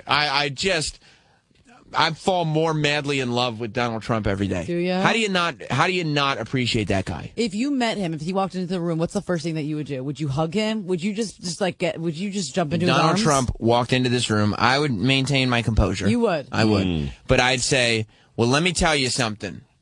The room just got great again because Donald Trump is here. Oh, so you'd suck his dick. That's his. Of course. Oh my God. Yeah. You think I'd blow up the Filthy Brothers' ego? If Donald Trump was in here, I'd give him I'd give him an interview that Palin would look like a hardball. Okay. Compared to Sam. I'd make Sarah Palin look like Chris Matthews. Okay. Compared to the interview that he would get. I go, Donald, like, how do you, this would be the first question. You've been on the campaign trail for so long. How do you manage to not only give such inspiring speeches, but maintain such a good aesthetic? Oh, my God. That would be the first question. It's so proper. That's right. And you'd be impressed by me. Honestly, by the end of the interview, the last question would be, are you looking for a new apprentice? Because I know you don't have the show anymore, and I feel like I've really done some impressive work in this interview. Right. You could be the judge of that. You think so? The head nigga. I would love to be that. I would love, especially if they referred to me in that way. Yeah, that'd be cool. That'd be cool. Great. Yeah. You'd respect me more, wouldn't you? Absolutely. Right. I'd be firing people. I'd be using that word. It'd be great. I mean, I'm a stupid motherfucker. I asked Donald Trump better questions when I had him on my show. Did you? Yeah, like When did you have him on your show? years ago. Way back. Way back. Like good 7 years ago. You should pull that back up. Have you replayed it? I play a couple joints off of there. Yeah, you already ruined Hulk Hogan's career with your old interview. You might as well ruin Donald Trump, too. I don't feel like CIA trying to kill me because of this guy. Yeah. But I'll play it on Samtro. I'll bring it up on Samtro. Bring it next time you're here. I want to hear it. Because you know I'm obsessed with him. And then he posts this Instagram video, Donald Trump does, just destroying Jeb Bush. He is emasculating everybody. You could tell that he is having a major impact on everybody that's involved in running for president as a Republican. Because listen to what Chris Christie was saying. Chris Christie did Jimmy Fallon. I don't know what Jimmy Fallon was doing having Chris Christie on. But Chris Christie was on The Tonight Show with Jimmy Fallon. Listen to what he said about the debate and not getting to talk on the debate. First, when you go on The Tonight Show and you're complaining about the fact that you didn't get to talk, Chris, they had the way they figured out who was going to be in that debate, they had the top 10 polling candidates. Right. And those top 10 people got to be in the debate. Chris Christie was 10 out of 10. Right. He almost didn't make it. He almost didn't make it. So relax with not getting enough questions, Tubby. You know what I mean? Oh, you don't have to be a dick. Well, I'm saying. Listen to Chris Christie. There was one point where I went 20 questions in a row without being asked a question. And that's hard. I'm standing up there, standing next to Marco Rubio. We're looking at each other going, are we still here? No. Do you jump in? Are you allowed to jump in? Well, no, you're not supposed to, but a few people did. I know. But I didn't think that was appropriate for that night. It seems to be working for whoever did it. But by the way, stay tuned on September 16th. We may be changing tactics. If I get to like 15 questions in a row, count them at home. If I get to 15 in a row, they're going to go, uh-oh, he's going to go nuclear now. That's what I'm talking about. Uh-oh. Chris Christie's going to go nuclear if he gets the chance. If they don't call on him enough, he's going to go nuclear. I feel like he's a cool guy. He's not a cool guy. Like, I want to have like a beer and some wings with him. Yeah, hopefully it's in Jersey. Let's listen to Springsteen. You don't have to be so hateful. Listen, I'm telling you something. If Chris Christie tries to open that mouth against Donald Trump, Rand Paul tried to do it. That was his strategy at the last debate. Rand Paul was like, I'm going to let Trump have it. Trump made him look like a horse's ass. Okay? He made him look like a horse's ass. What the fuck has Chris Christie, whatever, what the fuck has he done to prove that he could be president? He set up traffic jams. That's what he's done. Right. He set up traffic jams. That's all that he's done. I love how you're just building up Trump and acting like he's never done anything that's kind of douchey ever. Trump? I mean, I know he watches the shows. Don't talk about Trump. Are you kidding me? He knows what's going on. He watches the shows. The shows, I know. You know? Yeah. I mean, listen, this as if he didn't have me at hello. This is my never forget moment. Mr. Trump, one of the things people love about you is you speak your mind and you don't use a politician's filter. However, that is not without its downsides, in particular when it comes to women. You've called women you don't like fat pigs, dogs, slobs, and disgusting animals. Your Twitter account... Only Rosie O'Donnell. Win. No, win, that's not right win. there. That's a win. How do you come out of that question? That's sabotage and win. He got my vote. He got your vote, doesn't he? She's disgusting. And she doesn't deserve that, though. She didn't do anything to deserve it. No, she didn't. She went after him. It was a while ago, but she went after him a while back. And he wasn't saying... He didn't bring up the fact that Rosie was a big fat slob. Megyn Kelly brought it up, and Donald Trump had to defend himself and say he only said that about Rosie. Right. So, what's Chris Christie going to do? if Donald Trump has the balls to go on a presidential debate and say that, what's going nuclear going to do? Do you think that hurt Chris Christie when he said that? Because he was like, oh my God, I'm a fat slob too? Yep. Right, because he was thinking to himself, fuck, if I go after Donald Trump, he might call me a fat slob. Right. Maybe you should go to the gym. And how am I, yeah. He probably should. Exactly. How about this? Between now and the debate, no more double stuff. And just as try that. So good, though. They are. They're so good. Oh. But, Sam, you don't understand. I know I want to be president, but there's double the cream. There's double the filling in it. Why don't we try 3 Oreo Thins after dinner, and that's the dessert? Who was the last fat president we had? Taft. How long ago was that? That was many, many years ago. Many years ago. Usually they're healthy, they work out. Right. You seen Obama on the court? I mean, come on. He's not a great basketball player, but at least he's working out. Bill Clinton was a little chubby, but at least he used to jog to McDonald's. You know what I mean? Oh, yeah, that's right. He used to jog around. Yeah. He used to jog. You know, and that's before everybody. I used to be like, why you don't shoot him? Okay, well, don't say. No, I'm talking about, the president, they're always trying to. He's got Secret Service with him. Serious? He does. He always has Secret Service with him. So, I mean, he does. He does. That's part of How the fuck you got a head if you always got Secret Service with him? Well, they're all over the place. They're secret. It's a secret. Yeah, they're all over. Supposed you gotta to tell know. me somebody saw him get ahead, like a Secret Service saw him get ahead, and they were aware of it. I think, and didn't say anything. I think they were aware of it. I bet there was a Secret Service member that was aware that there is a cigar being penetrated. Yeah, I mean, maybe they just put their head down a little. Right. Like look to the floor. Keep your eyes on the floor. They don't need to see all the parts and everything, but they know what's going on. Right. So you gotta tell me the naked pics in Hillary Clinton's email. See, the CIA know about that. I don't know if there are naked pics in Hillary. It's supposed to be her pussy. That's why she's in trouble. No, I don't think you've read the entire story. I think you might have just gone for the headline on that one. It's in Playboy. You didn't get the new Playboy? I haven't seen the new Playboy yet. You get those advanced copies. Oh, and then you read the articles. You're one of those? Hillary Clinton's pussy's in that email. I'm almost positive that that's not true. It's Harry, too. Okay. I mean, I'll take I haven't seen the magazine. Right. But I tell you what I have seen. The new show. Public Morals. Yeah? I've seen that show. Like that segue. Oh, my Lord. Edward Burns is coming in here next. He's going to be great. You guys are sticking around. Yeah, we are. I want to see how he deals with this room. It's the Dream Team. We're back one day only. Sam Roberts, Nicole Ryan, DJ Whoo Kid. Piss in your mouth. Nobody's fucking with this clique. No, we're not. We're not going to piss in anybody's mouth. But we pee in each other's mouth. We might pee in each other's mouth. During the break only, Nicole. We won't tell anybody about it. We'll do it during the break. When we get back, Eddie Burns joins the squad. We'll be back momentarily.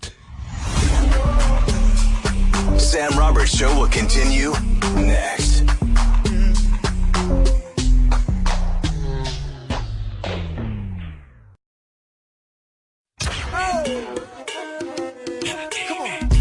This is Sam Roberts Show. It's on now.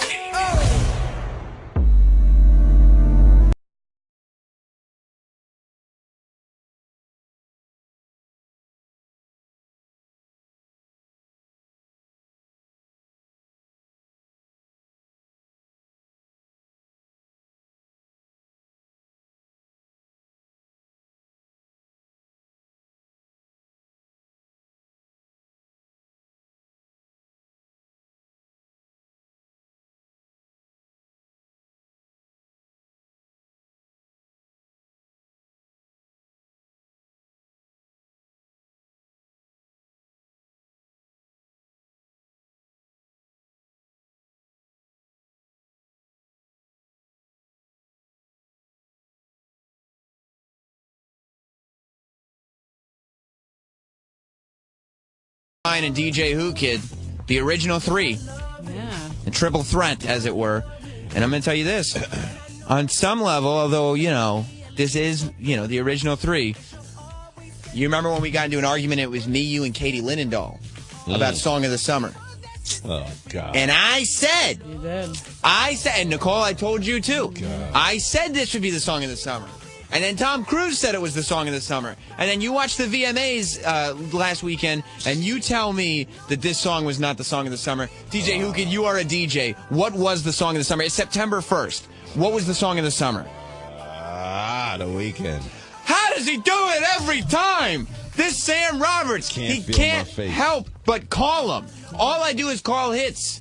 don't know You've done why. it twice. So Carly Rae, which was like, duh. And First of all, I did it last summer. I said last summer was going to be the summer of Iggy Azalea. It was. I said Carly Rae Jepsen was going to be famous before anybody knew who she was. She was. I made her famous. I said The Weeknd was the song of the summer. He was. I can't help but call hits. I would go on your morning mashup show and just fucking come in like a tornado. Why don't you become a programmer then? Don't take over the show. Tell Bieber to get lost. I would. I would tell people. Well, I'll tell you something else. Bieber is entering a whole new phase in his career. Yes, he is. He's going to be bigger than ever. You think so? Yep. I kind of dig that new song. He's like cut up now, right? He's like mad cut up. You want to know the truth? He's D's. I would.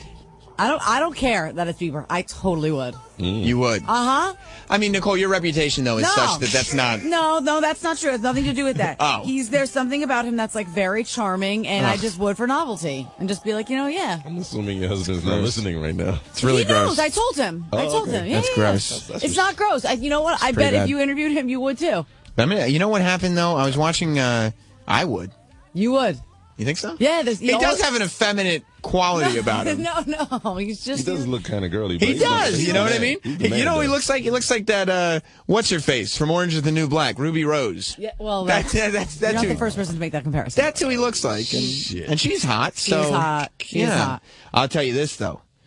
I watched the VMAs, and I fell in love with Rita Ora. Yeah, she's pretty hot. I would ruin my life for her. Yeah, I would could give see up that. everything. Yeah. Yeah, just for Rita Ora. I don't know what it was. You know, she used to date Rob Kardashian. Does that ruin it for you? I don't give a fuck who she used to date. If she'll say hello to me, I forget all about that. That should ruin it, Sam. I don't know why. She ruined my life?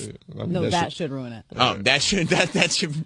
Well, was it Fat Rob Kardashian? No, it wasn't. It was when he would look good. Oh, okay. So, either way, that was the beginning of his fatness. Maybe right when he went downhill. I would have gotten fat too if Rita Ora broke up with me. What she's was incredible. Google him. Actually, Paul, can you tweet out? Paul's like, I'm right on top of that, Rose. Paul is tweeting out. If you go to @SRShowSXM, you can see photos of Rita Ora, so you know exactly who I'm talking about. But what was it about her? She just had a vibe. A vibe. She was very, very hot. Okay. And she had a vibe about her. Speaking of which, Did you bring me some? I'm starving. it's not about you, Nicole. I know, but he's eating something yummy, and I want a bite. Mayo, salt, and pepper. Oh, it sounds delicious. Snappy. Hey. Welcome to the show. What up, dogs? Ed Burns is here. How are you? DJ Whoo Kid, Nicole. Guys? Welcome to Sam Roberts Show. Thank you for having me. Thank you for being here. Ed Burns, it's the would you consider yourself a legend yet? No, not at all. You don't. Not at all. You don't. Are you the type of guy, do you look back on your career at stuff like that? Like, do you sit there and be like, wow, I've accomplished a lot? Or do you kind of like next thing? It's a little bit next thing, but I also think I look back and I recognize I was super lucky early on. You know, I mean, I go to Sundance with my first film. It wins. We sell it to Fox Searchlight. It's a box office hit. 2 years later, I get cast in Saving Private Ryan. I mean, you know, that's the experience of the career. You work with Tom Hanks, Steven Spielberg. Right. 2 years later, though, you know, I can't get an acting job. I can't get my next indie film made. And, you know, just because the next two movies I acted in, I acted in a movie called 15 Minutes with Robert De Niro. Oh, I remember that one. Right, and that bombed. It did. And then I acted in a movie called Confidence with Dustin Hoffman. That bombed. And you're you sitting didn't there. even hear that. Everyone's looking at me. I have no idea what these movies are. I see But that you're way. sitting there when you get these scripts and these actors attached to them. You're like, it's a De Niro movie. It's a Dustin Hoffman movie. Like these are no-brainers. They're no-brainers. But look, every actor, you know, with the exception of like the guys who have somehow figured out like how to stay on top for the whole ride. The vast majority of us, it's peaks and valleys, you know. But when you're down there, like especially that first one after Saving Private Ryan, you're like, because you get all this kind of instant success, and then it's gone. Are you like that? I think shit. I'm done. Like this. That was it. I rode the ride, and now the ride's finished. Yes and no. You know, I'm lucky in that, you know, I always knew. I know how to make a movie for $25,000, write it myself, like I did with Brothers McMullen. So anytime my career has stalled, that was always the fallback move. Let me go back and make another low-budget movie. So after 15 minutes, I went and made a movie for $1 million called Sidewalks of New York. And that movie did okay enough, but then I followed it up with a movie called Ash Wednesday that got terrible reviews. Nobody saw it. Right. And this is one of your movies, director, writer, the whole deal. So that's got to be... That was around the time of Confidence, so it was sort of a 1-2 punch. Is that crushing? When when it's your baby and people are like, this is terrible. Yeah. Is that crushing, or are you like, that wasn't my strongest? I feel like I'd want to crawl in a hole and die. It's crushing, and then and you do. I mean, it's tough, and at about that time is when I stopped reading reviews, unless of course it was a really good one, and someone said, you know what, you should take a look at this one. Yeah. Don't believe it, but you should read it. Read it, yeah. It'll inflate your ego for a little bit, just long enough to get you through the day. What is it? The money? Like, you just had to get the cash, or? Well, why didn't the movies work? Yeah, I mean, because they're hard. Quite honestly, it's just hard. There's so many different elements that go into it. You cast the one wrong person in a part, or you mentioned the money. This movie Ash Wednesday, we thought we had $8 million, we thought we had $5 million. They gave us $2.5 million, and we said, okay, let's still make it. And that was a mistake. Plus, you got this reputation too. It's Eddie Burns. We'll give him whatever. We'll give him whatever. We'll give him. Like, he could do it for $25 grand. Like, what do we need? What do we need all this for? Is it? I was reading about you. Tell me if this is true, that your first job in show business was as a gopher at E.T. That was my first longest job. My first job was I was a PA on Oliver Stone's film The Doors. How was Oliver Stone to work? Did you work? I did. They shot for 5 days in New York. I was basically always 5 blocks away from him on a street corner with a walkie-talkie, telling people not to walk down the street. Right. And then having them basically tell me, But that's show business. Yeah. And then I read the way Brothers McMullen, like the way that happened was that when you were working at E.T., you slipped a copy to Robert Redford. Yeah. Is that true? That is true. Yeah. So I'd be so pissed. When I was reading that, I'm like my producer over there, Paul. Like, if he were slipping his own projects to my guest, I would fire him that day. He'd be done. Well, I was lucky. The guy who was my boss and the producer of that piece, Redford, was talking. He was doing an interview for Quiz Show, and I'm the PA. I'm not even like one of the producers. By the way, I love that movie. Man, Quiz Show, great movie. I'm the low man on the totem pole. But fortunately, the producer, a guy named Vinny Rubino, was a good buddy of mine, and I said, "Look, when the interview ends, because I had made Brothers McMullen, sent it out to every film festival, distribution company, agent for a full year, and got nothing but rejection letters back. So this was sort of the last shot. Mm-hmm. And Vinny was aware of that, and he said, "Look, I can't know about this. Like, if they find out, you will be fired. Yeah. And just so you know, I'll look the other way, but go do what you got to do." And the interview ends, and we're shooting in a hotel suite, and Redford goes out the main door. I go out the side door, meet him at the elevator. I've rehearsed my 30-second spiel. What was it? I was like, "Hey, Mr. Redford, my name's Ed Burns. I made an independent film. You have Sundance. Can you please help me out?" Something like that. Right. Nothing impressive. Right. Something that he probably gets like literally every day of his life. Yeah. And you were married at that point? No. I was 25. Okay. Kid. Okay. Yeah. 25. So, just hustling. Yeah, just hustling. And young enough not to know any better. Right, because if you were 35, you'd be like, "No, you don't do that." Yeah. Like, Robert Redford's going to think I'm a horse's ass. There's a proper way to do it. You got to go through the proper channels. Yeah. Which is wrong. Which is totally incorrect. But did Entertainment Tonight ever find out that you did that? Oh, yeah. No, they've been great to me. I mean, like, when we were making the movie, so we shot 12 days over the course of 8 months because I had a 3-man crew and I, raised a couple of $1,000s and convinced the cameraman, like, all right, today after work, these 2 actors are available. Let's go meet in Central Park and shoot a scene. So we kind of piecemealed the movie together like that. And then in order to edit it, because we had no money, we would sneak into the editing room at Entertainment Tonight. So everyone would go home for the day. We'd leave the side door open, sneak in at 11 o'clock. That's because till 4 in the morning. Mm-hmm.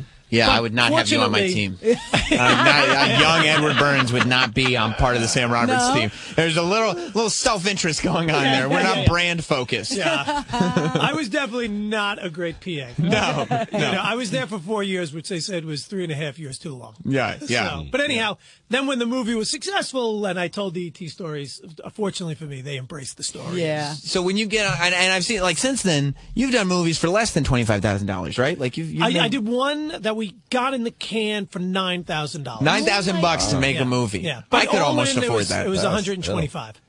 The post production. The getting in the can costs are essentially, it was a 2-man crew. We shot it on a Canon 5D, still camera that shoots video. And this wasn't long ago. No, this was 2011. Wow. So you're still you're an established dude. Well, I just who's still doing everything. Yeah, I mean, I just like it. It's always more fun to make a movie than not make a movie.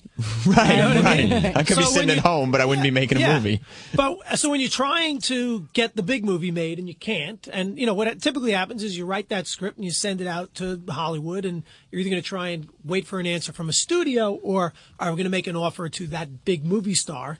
That's a 6-month long process waiting for someone to read it. Right. So usually in those 6 months, I'm like, all right, well, let me just write another script or take one of my old scripts off the shelf and get my guys together. Just make something. And just go make something. If you were in a band, like an indie rock band, like, what you're going to get together and gig or rehearse. So we looked at it as the same way.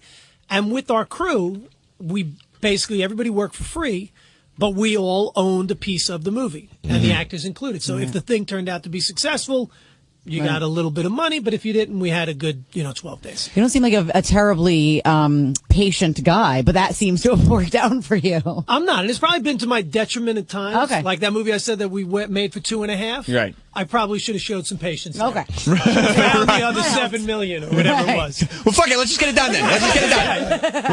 Whatever. We can do it. A camera. Come on, we'll figure this out. Do you end up because of your experiences where you're making movies for literally nothing? Well, not literally nothing, but $9,000 is very close to nothing in that world.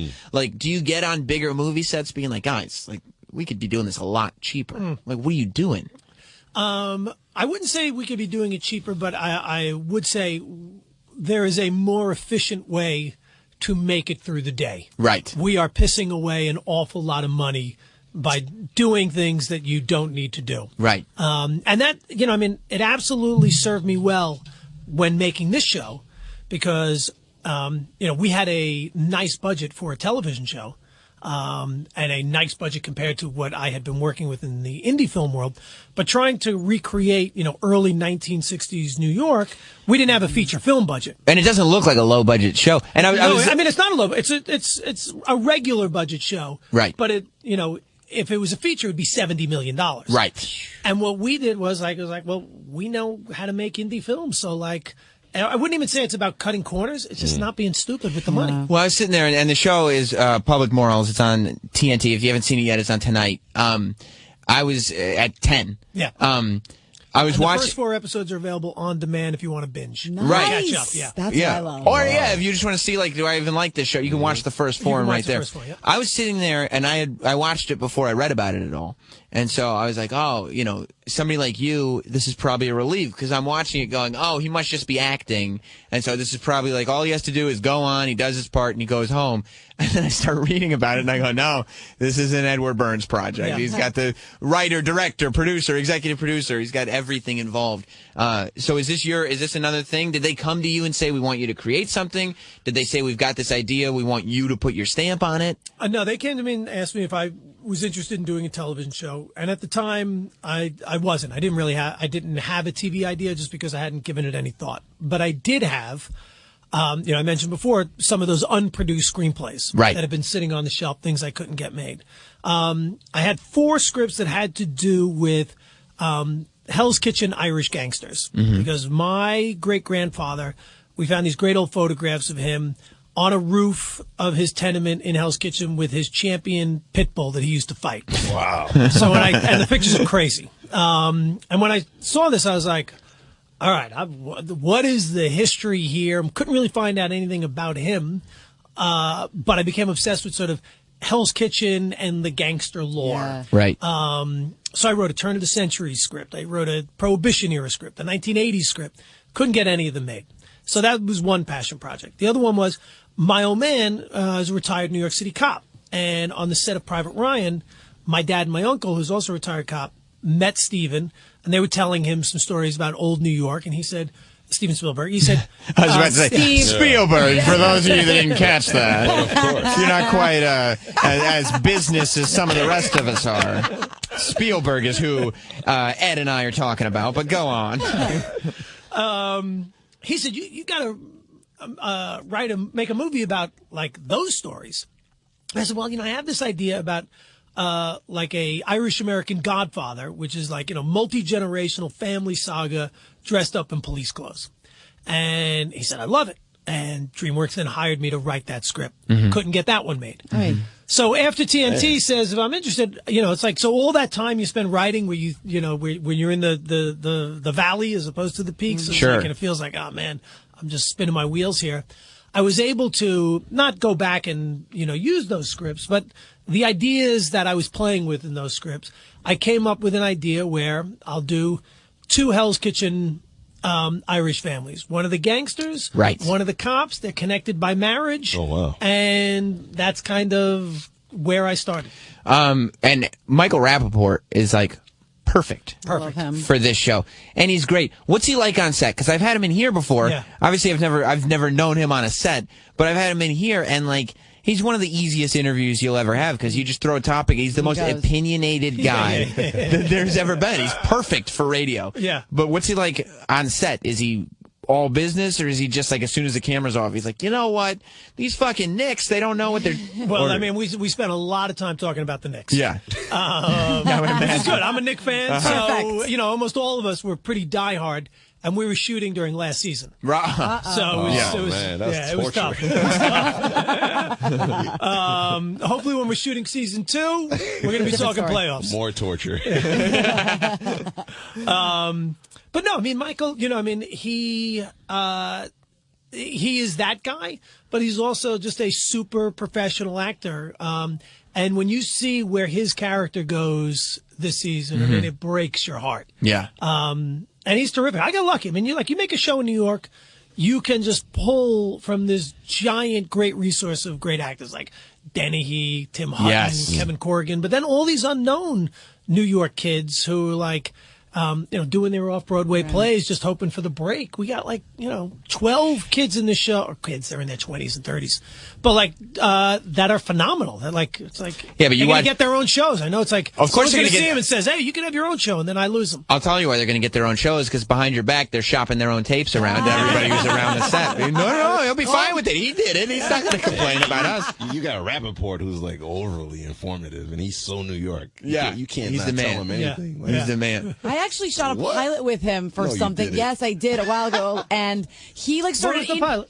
It was for some reality. It was half reality show, and it was they wanted to find out what. So would it was a happen. reality show. No. It was semi-reality, and it was what would happen in a green room, the behind a Tonight Show green room when they bring all the guests there. What happens when you throw these people, like an artist and the person, all the people that are going to be interviewed. And he started interviewing me, and they were like, we have to shoot this, and he just wouldn't stop. That's great. And he just went. He does his own thing. Yeah. He does his own thing. Does he know Saving Private Ryan created this epidemic in the black community? I didn't know that, so I would assume. Ed, did you know? No. We used to wear so much army gear. I don't know why. It was. Is that because of Saving Private Ryan? I don't know. It's crazy. Look, I got the photo. Look at my old photo. This is 8 years ago. I'll show it to him so he doesn't think I'm lying. You think it's because of that movie, Whoo Kid? Look, I'm I don't know why I got this on with Trump. This is 8 years ago. Send that in. We'll put it up on the SR Show SXM Twitter account. I'm a total loser. All I need was a grenade or something. It's ridiculous. One of the great scenes in the TV show, in the pilot episode, is you and you're pulling your son out of school. You just went into class and the teacher was complaining about him. Yeah. And this is right along the line because. So, I don't know if you watched the Video Music Awards. I did not catch it. No. That's fine. But on Sunday, Kanye West was doing this long speech about the millennials and how we're all going to raise our kids to tell them how great they are and tell all our kids that, they can conquer the world and all this stuff. And there's this great scene where you're the dad and you're yelling at this kid and saying, I'm really glad that we went through what we went through because all I ever wanted to do was raise an idiot. Yeah. And that's exactly what you are. And you're going through this tough love speech. Is that how you were raised? That scene is word for word me and my dad when I was in seventh grade. Do you look at that now going, okay, well, if I had more support, maybe I wouldn't have this complex? Or is it, if I hadn't been pushed like that to be great, I wouldn't have been able to pull off what I've pulled off. The latter. Yeah. More the latter. I Yeah. definitely think, I was 13, 14, you're starting to play with a new persona and thinking it was cool to be a fool. And he straightened me out real quick. And had to, a number of times, like that was just one example. So, I don't raise my kids that way. But maybe they're not idiots. But they're Hopefully. not. You don't have to, Good. Let's see what happens when they're 14. Right. But that became sort of a famous story in our house, the school fool story, or the class ass.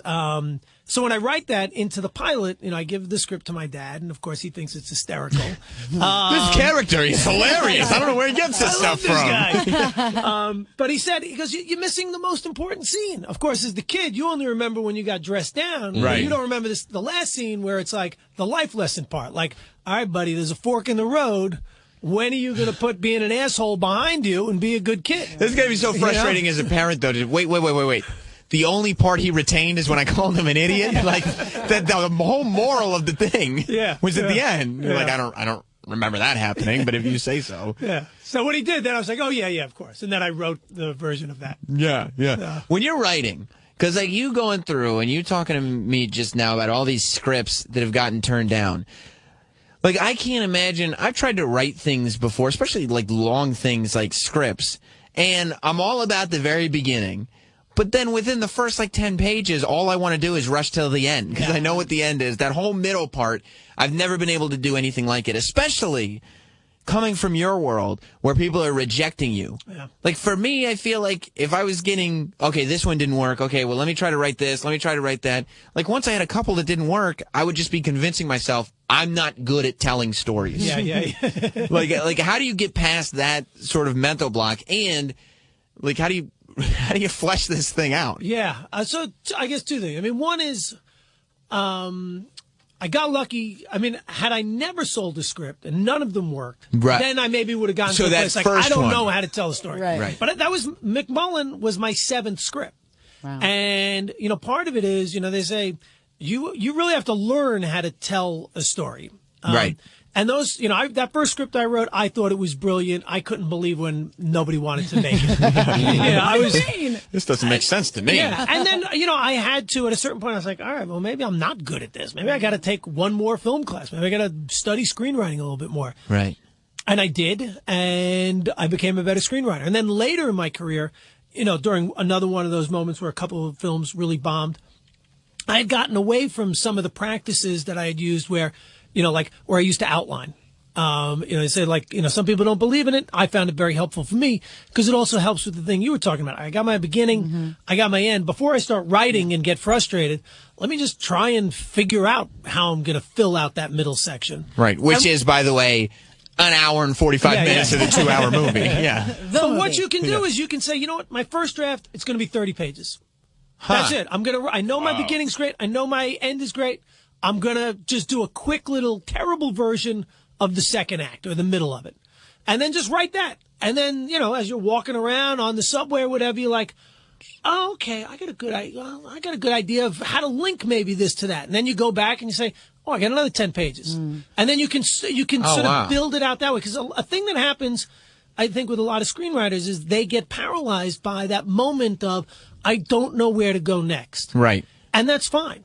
Like, write the worst version of next, and then write the worst version of what follows, and you might stumble upon the really great version of what follows there. Then you just got to go back and all right, I'm missing 2 building blocks. Yeah. I can figure that out. Yeah, because the worst thing I guess you could do as a writer is sit there and not write. Yeah, but be 40 pages in, be trying to go from start to finish, realize that at page 40 you're 2 steps away from your ending, and go, this isn't a movie. And then you're just sitting there staring at the screen trying to figure out how to just write that ending and then take a look at it and see brilliant. all right, where else can I go? Maybe that best friend that gave him the bit of advice, he's got a subplot, or maybe, you know, the sergeant who gave him the tip about this ends up, you know, getting killed, or whatever the thing might be. That's brilliant. You can do it, Sam. I'm going to do that. You can do I'm gonna it. do that. We believe in you. That's right. I'm going to write a movie, and I'm going to keep inviting celebrities on here. And I'm like, oh yeah, I got great this idea for a interview. scene. Yeah. Anyway, I got the script. If you want to take it with you, take your time. My email's on it.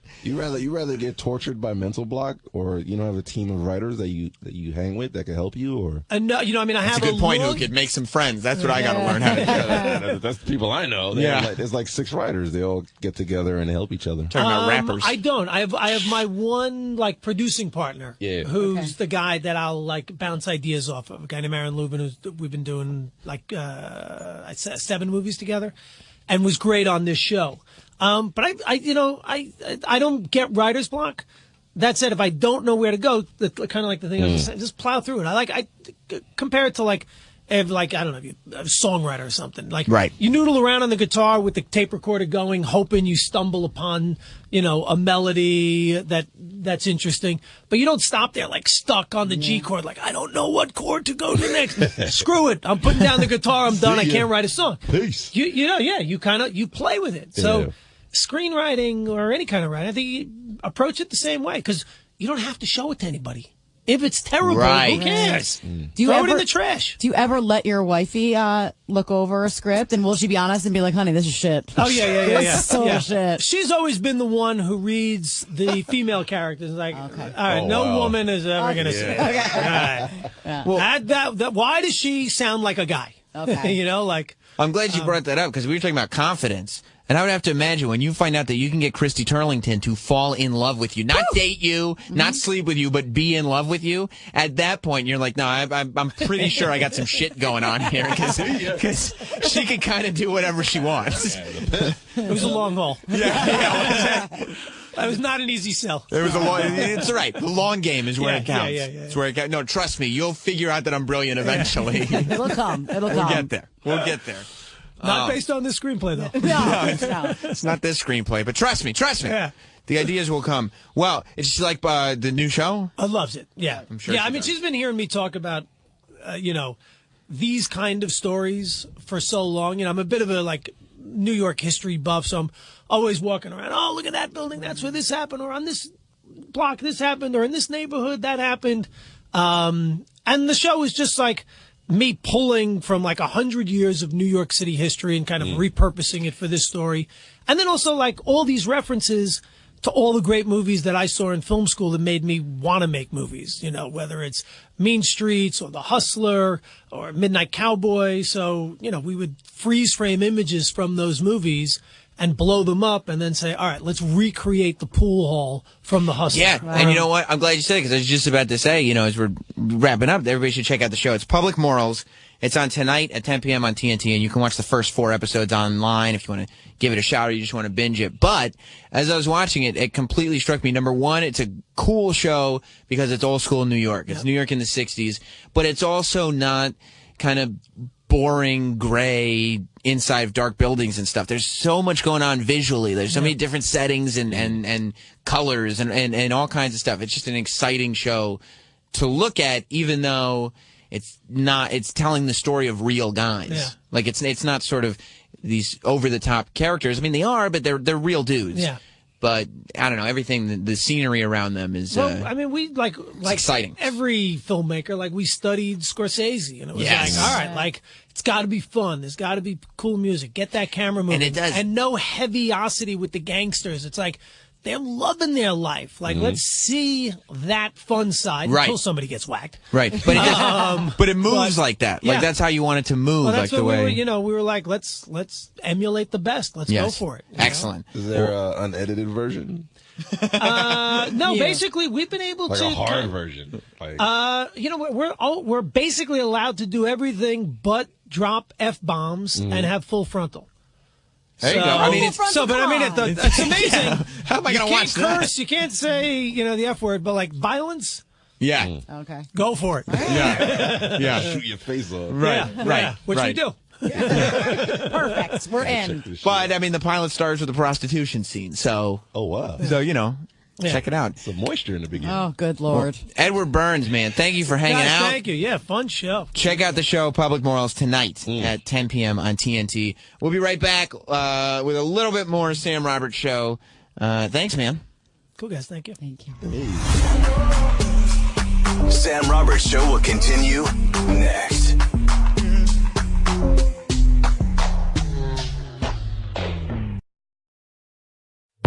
Nah, usually I don't do this, but Welcome back to Sam Roberts Show.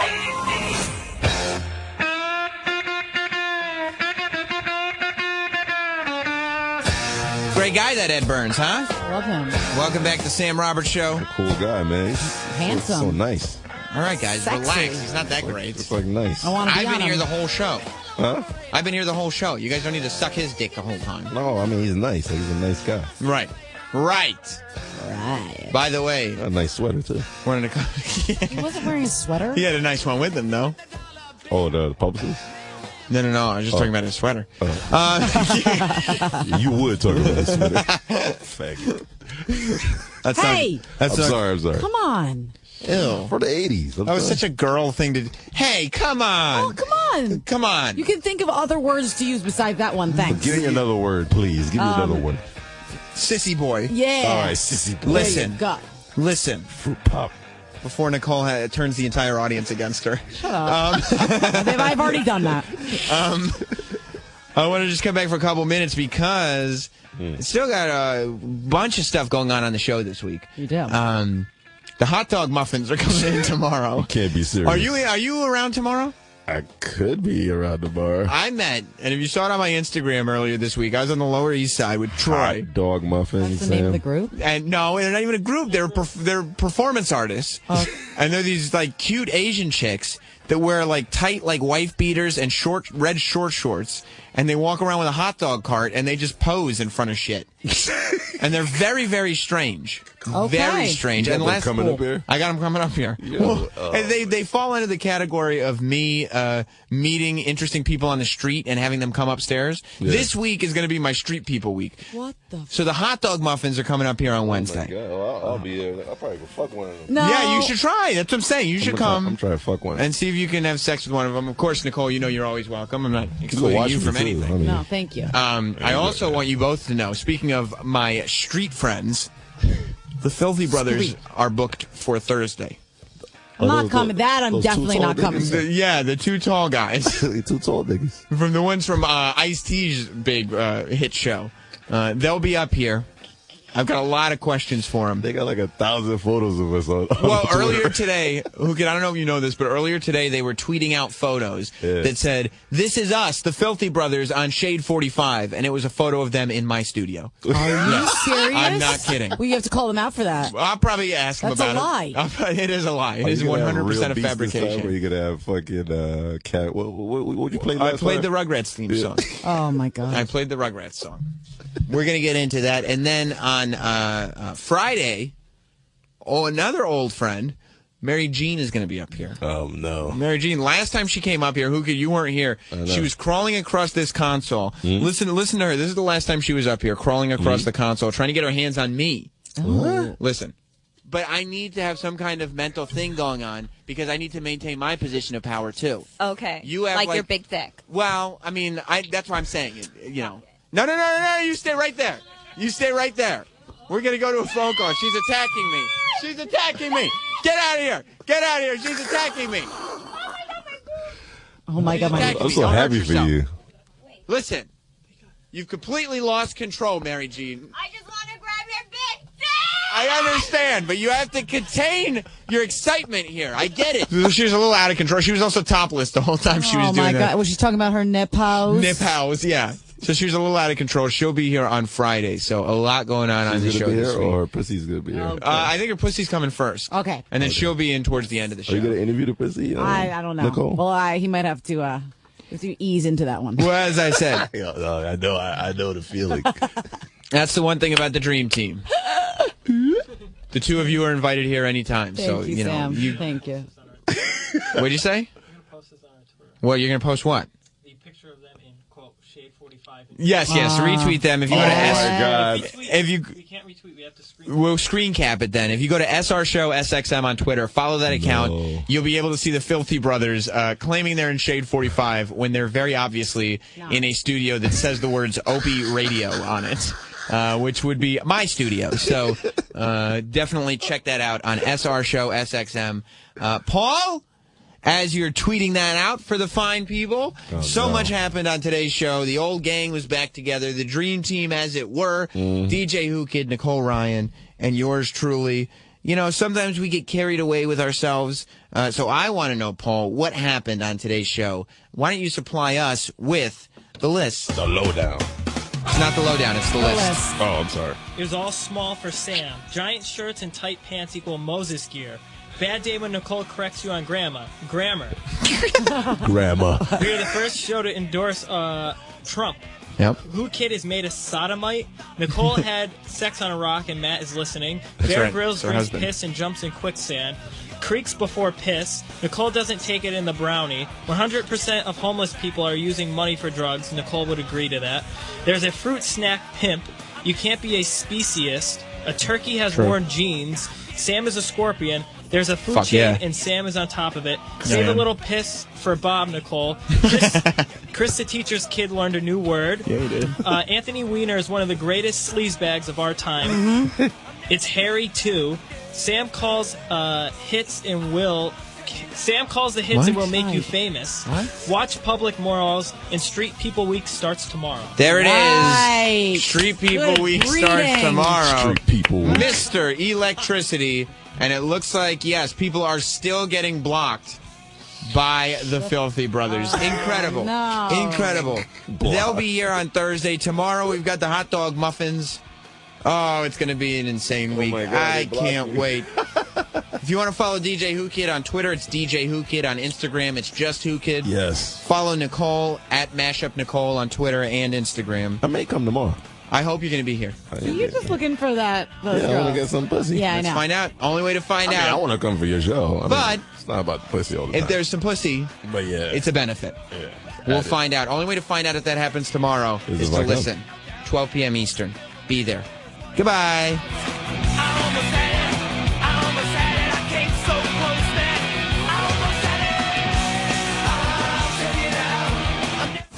You've been listening to Sam Roberts Show. If you missed a moment, listen back on demand at SiriusXM.com/on-demand. Hip hip hooray! And stay up to date with the Sam Roberts universe at Twitter, Facebook, Instagram, YouTube.com/NotSam, and NotSam.com.